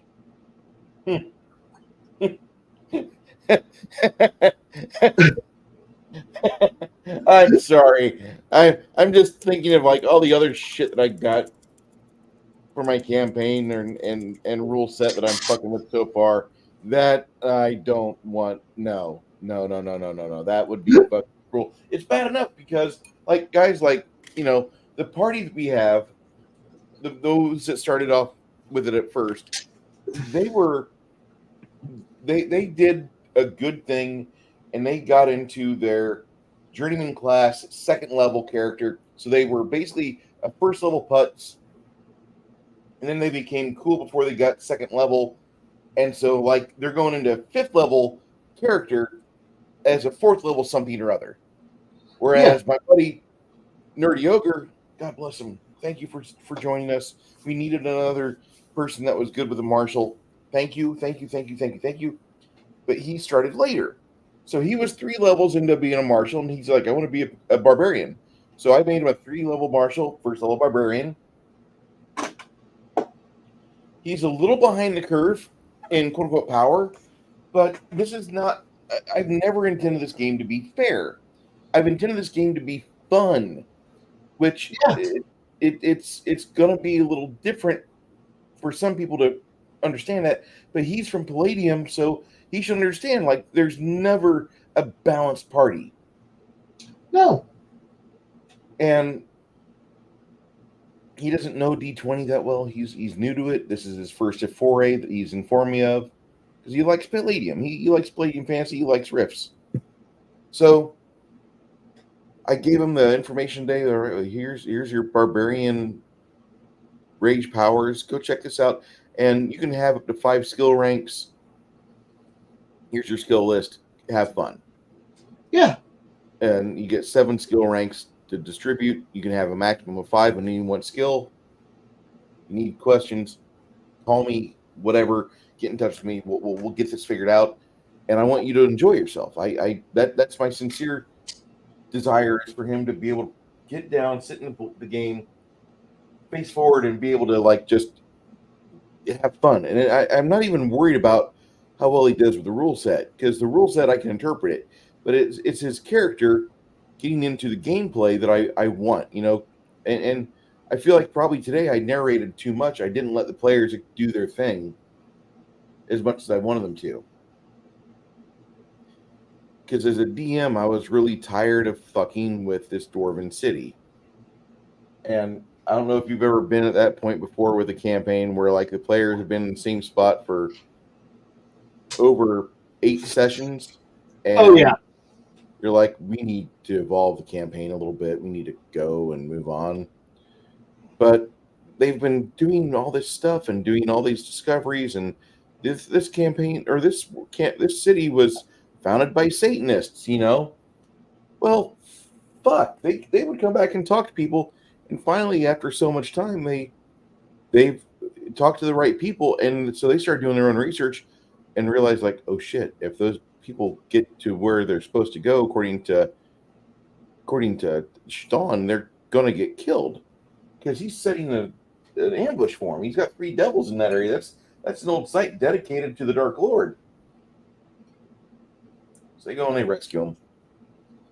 Yeah. And then they bring him back. They set him free from their contract. You guys have done everything you needed to. We've got this. Go with your gods. Go with the trust that we want you to succeed. And come back here in a few years. But let us try to handle this because this was our responsibility and we handed it off to outsiders, which we have shamed our parents and our ancestry for letting things get into this position. And that's kind of how I feel they went at it. Like I could have had like 30 dwarfs show up and now roll initiative because they're all bad guys. The entire city's after you. You've got to fight a way to survive in the Underdark, have fun. And Right. why do that to my players? I want them to have fun. So I want them to be like when you're a young kid, you go off, you did a cool thing before you were 18, you liberated a city from the grip of demon worship, and now here you are. Now I want to advance the storyline like 4 years. You guys have been sitting in between these 2 locations. You've sat over here more because this is your keep, Mongoose. This is all yours. And the rest of you guys kind of travel from your home, your villas, back and forth here or there. And 40 years will go by because you guys get used to the fact that your life got really good. Yeah. From war or from your deployment, and they needed a home office staff, and you've already vetted yourselves. You've already proven that you can be trusted with paperwork. You can be trusted around people. We're going to put you in charge of this location and have fun. But over the course of time, shit changes. I mean, guys came back from World War One. They never thought that they would be putting their kids into, having them airdrop into France 15 years later. No. And be like, you're going to have to save the world. They never thought that. And being this is a fantasy world, there are some things that are great fantasy and other things that are mirrored from our society. And I think that if you look at the timeline of this campaign world, especially, you see all the parts where and then shit went downhill again. The need for heroes was once again at the doorstep of those who paid taxes and tried to live their life the right way, but didn't have the moxie to use a sword. Their sword arm was weak. And you can read that all throughout the history of this, and that's like in every campaign world. Or every good campaign world should have a timeline where you can read where all the fuck-ups of today can be traced back generations.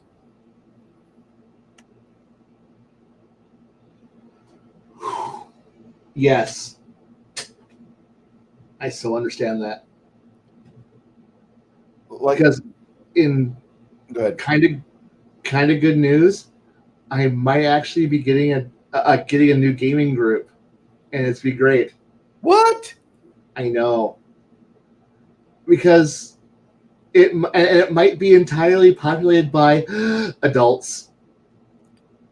No. And all of them have degrees, like in history or various social sciences and other interesting things. It's going to be, and I have my only thought is a bunch of smart people are going to be in a room who are used to having to be smart all the time, and we are going to be a bunch of degenerates and idiots, and we're going to be like our first. It's going to be a game full of people who are so used to having to be under control at all times, and then we're finally going to have a chance to be like, so what are we all going to do? Well, we don't have to be inspiring or trying to teach students how to be good people. We're going to be fucking monsters. And that'll be a beautiful, beautiful moment of just a bunch of people who are smart, who are going to be the dumbest motherfuckers on the planet. We're either going to be the most brilliant problem solvers in history, or we're going to be dumb as goddamn rocks who have no hopes and No aspirations besides crawling up on top of a ridge overlooking a vast plain, and on this vast plain is a city. And the only thought on the minds of these 5 people is going to be burn it and steal everything that's not strapped down. And it will be beautiful.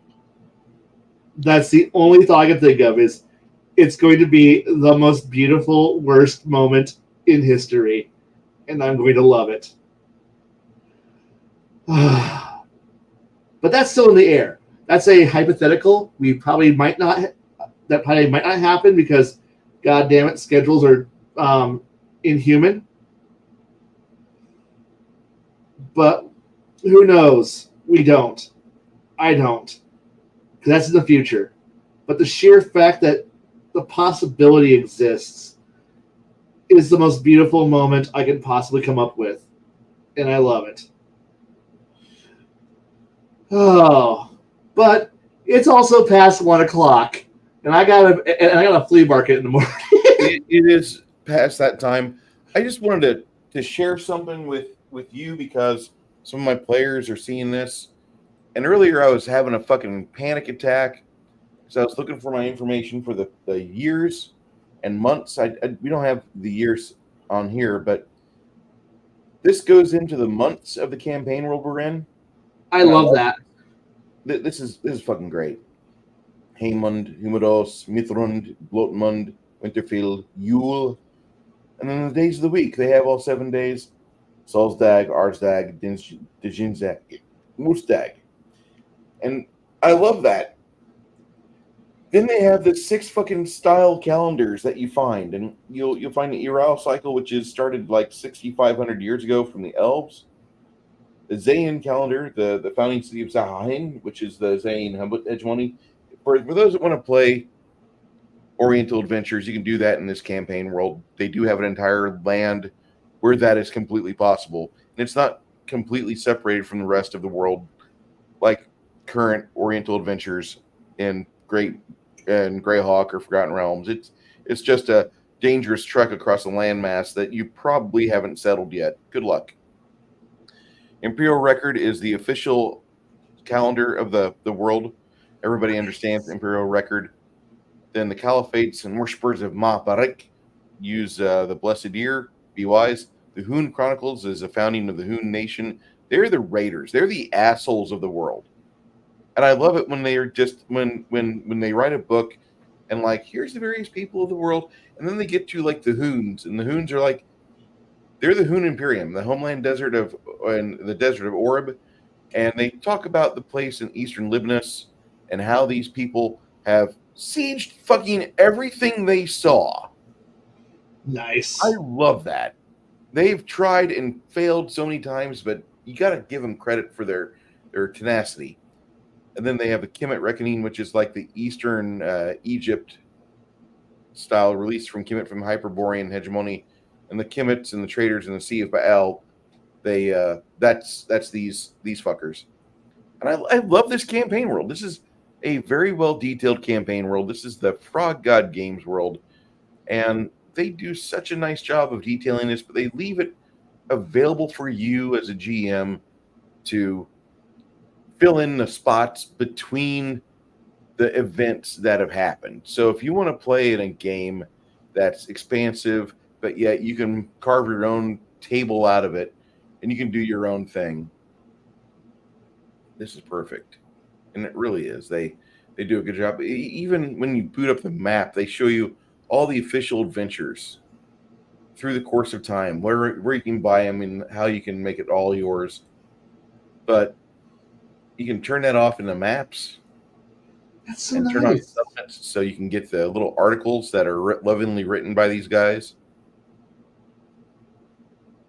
Nice little campaign world. This is the part of the world, like 80% of the games that you'll play in this world take place here. Over here is basically the I believe over here, yeah. And I was wrong. Still awesome. Yeah. Oh, by the way, 50-mile hexes. Which for those of you that don't understand that, 50-mile hexes means like you've got a lot of places to mess with. But if you really want to get into the what is that? The Libnus. Where are you? Akados. You want to get into the just look at Eastern Libnus for the moment. Well detailed area based on kind of like the myths and theories of Egypt. Fertile grounds. Lots of stuff to mess with. Places to be. Ruins. So cool. More ruins. Islands with enough information to where you can at least get a start in the campaign you want to run. You can at least fill in the blanks. Yeah. There's plenty to do without having to. And I love how this campaign world is set up. I would love to see the people that write it continue doing what they're doing. They started writing this in code for Castles and Crusades and OSE, which are two of the more popular game systems out there. They have a neat little portion on here for the World Anvil. They have all these articles. If you don't want to burn the $75 for the main world book, spend some time on World Anvil, and they will show you everything. That sounds so. See, that's good work. I like that.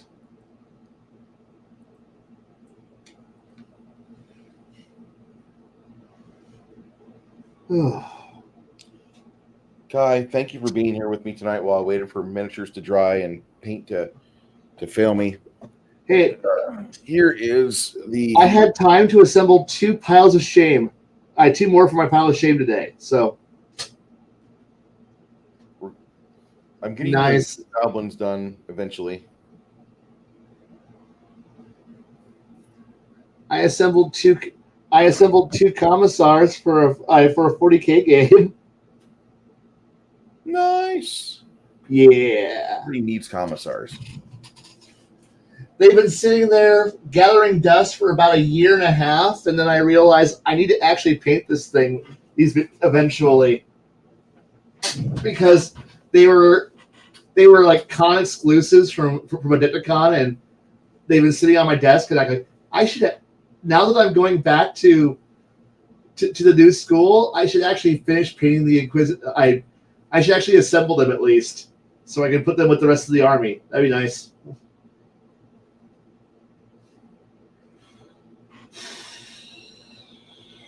Man. Last time I played with IG, I think it was 2006 or 2005. I can't remember which, but it was not to my benefit. I was completely out of my depth, and I didn't know what fucking, not Skelebots, but what are the Skelebot wannabes in 40K? Yeah. You know the ones. Necrons. Necrons. I almost said mechanoids. Been looking at too much Rift shit today. It's the same thing. Sorry. It was it was really enjoyable watching all of it, but getting a chance to play, like, I didn't understand the turtle mechanics and how they're supposed to like just take cover. I didn't realize like there was a thing for take cover. IG makes take cover. And it was an impressive display of force from the Necrons. I died within 2 rounds. Oof. 2 rounds. No more rhinos. No more vehicles. The only thing I had left was my like second rate commander that was on a fucking bike. Yeah. And yeah, that guy died at the end of the second round. And I just was like, I can't pass a morale test. at all? I think for me, I'm only building them because we're not going to be playing the actual board game. I'm more looking to be running like Rogue Trader or the first edition Rogue Trader, not any of the newer versions. And because it's a fun game, and I like it way more than I prefer playing most yeah. If I run that, I want like we do play with miniatures just so that way we have an idea of where people are at any time. But before I start into that one, we need to actually end tonight. Yeah. I want to thank everybody for showing up tonight for this game or for this discussion with Kai. It was a pleasure to have him here as one of my better friends and one of my cohorts as we sculpt out the rule set that I will eventually be using. I use him a lot for my game theory and for testing ideas. I really appreciate him and all of the guys in chat, everybody here from Twitter and Rumble, and of course you gentlemen that are on YouTube, Six Nations 31 Kings, Crafting Gamer, Janet from Another Planet, everybody that stopped by today and tonight. It was very nice. Soy-based Jeremy, good to see you. Very nice to see you all. If there's anything that like I found this week that was really good, it was the Unsubscribed podcast that was released yesterday and today on YouTube, or Saturday on YouTube. It was the interview discussion with Jody Blanchet, the young boy that got kidnapped by his karate sensei, and his dad blew the karate sensei's head fucking damn near right open in the middle of an airport in 1984. That kid got a chance to talk 40 years later with a bunch of gun tubers, and what joy that was to hear, because that man, I thought the gun tubers were dark humor. This man lives dark humor. He had a lot of verbal flashbangs that just like were absolute comedy gold, but you felt like shit for laughing at it. And you have to remember that whenever you have bad things happen in life, it's okay to try to rationalize things and try to push your way through it using gallows humor. Because if you try to do anything else, more than likely, anything past just trying to laugh at something is going to result in you having to clutch your knees to your chest and have a therapist for years on end. And you really don't want that. You want to be able to process things and be able to function like a human being, go enjoy some quality bacon, and have the ability to try to laugh shit off. Like, yeah, you had a bad experience. If you didn't die from it, if you didn't get terminal cancer from it, then you can at least count it as a small victory. And small victories are all we can expect to try to strive for. Big victories are nice. Don't get them that often. No. Thanks for being here, Kai. Thank you. I appreciate it. Appreciate y'all. I keep looking at the wrong camera. We'll be here 2 weeks again. And till then, do yourself a big favor. Keep yourself the best you can be. We've got a lot of things going on in the world we have no control over, and best thing you can do is try to keep yourself aware of your immediate surroundings and have a route, have an escape plan. Be well. Yep. Till then, enjoy yourselves.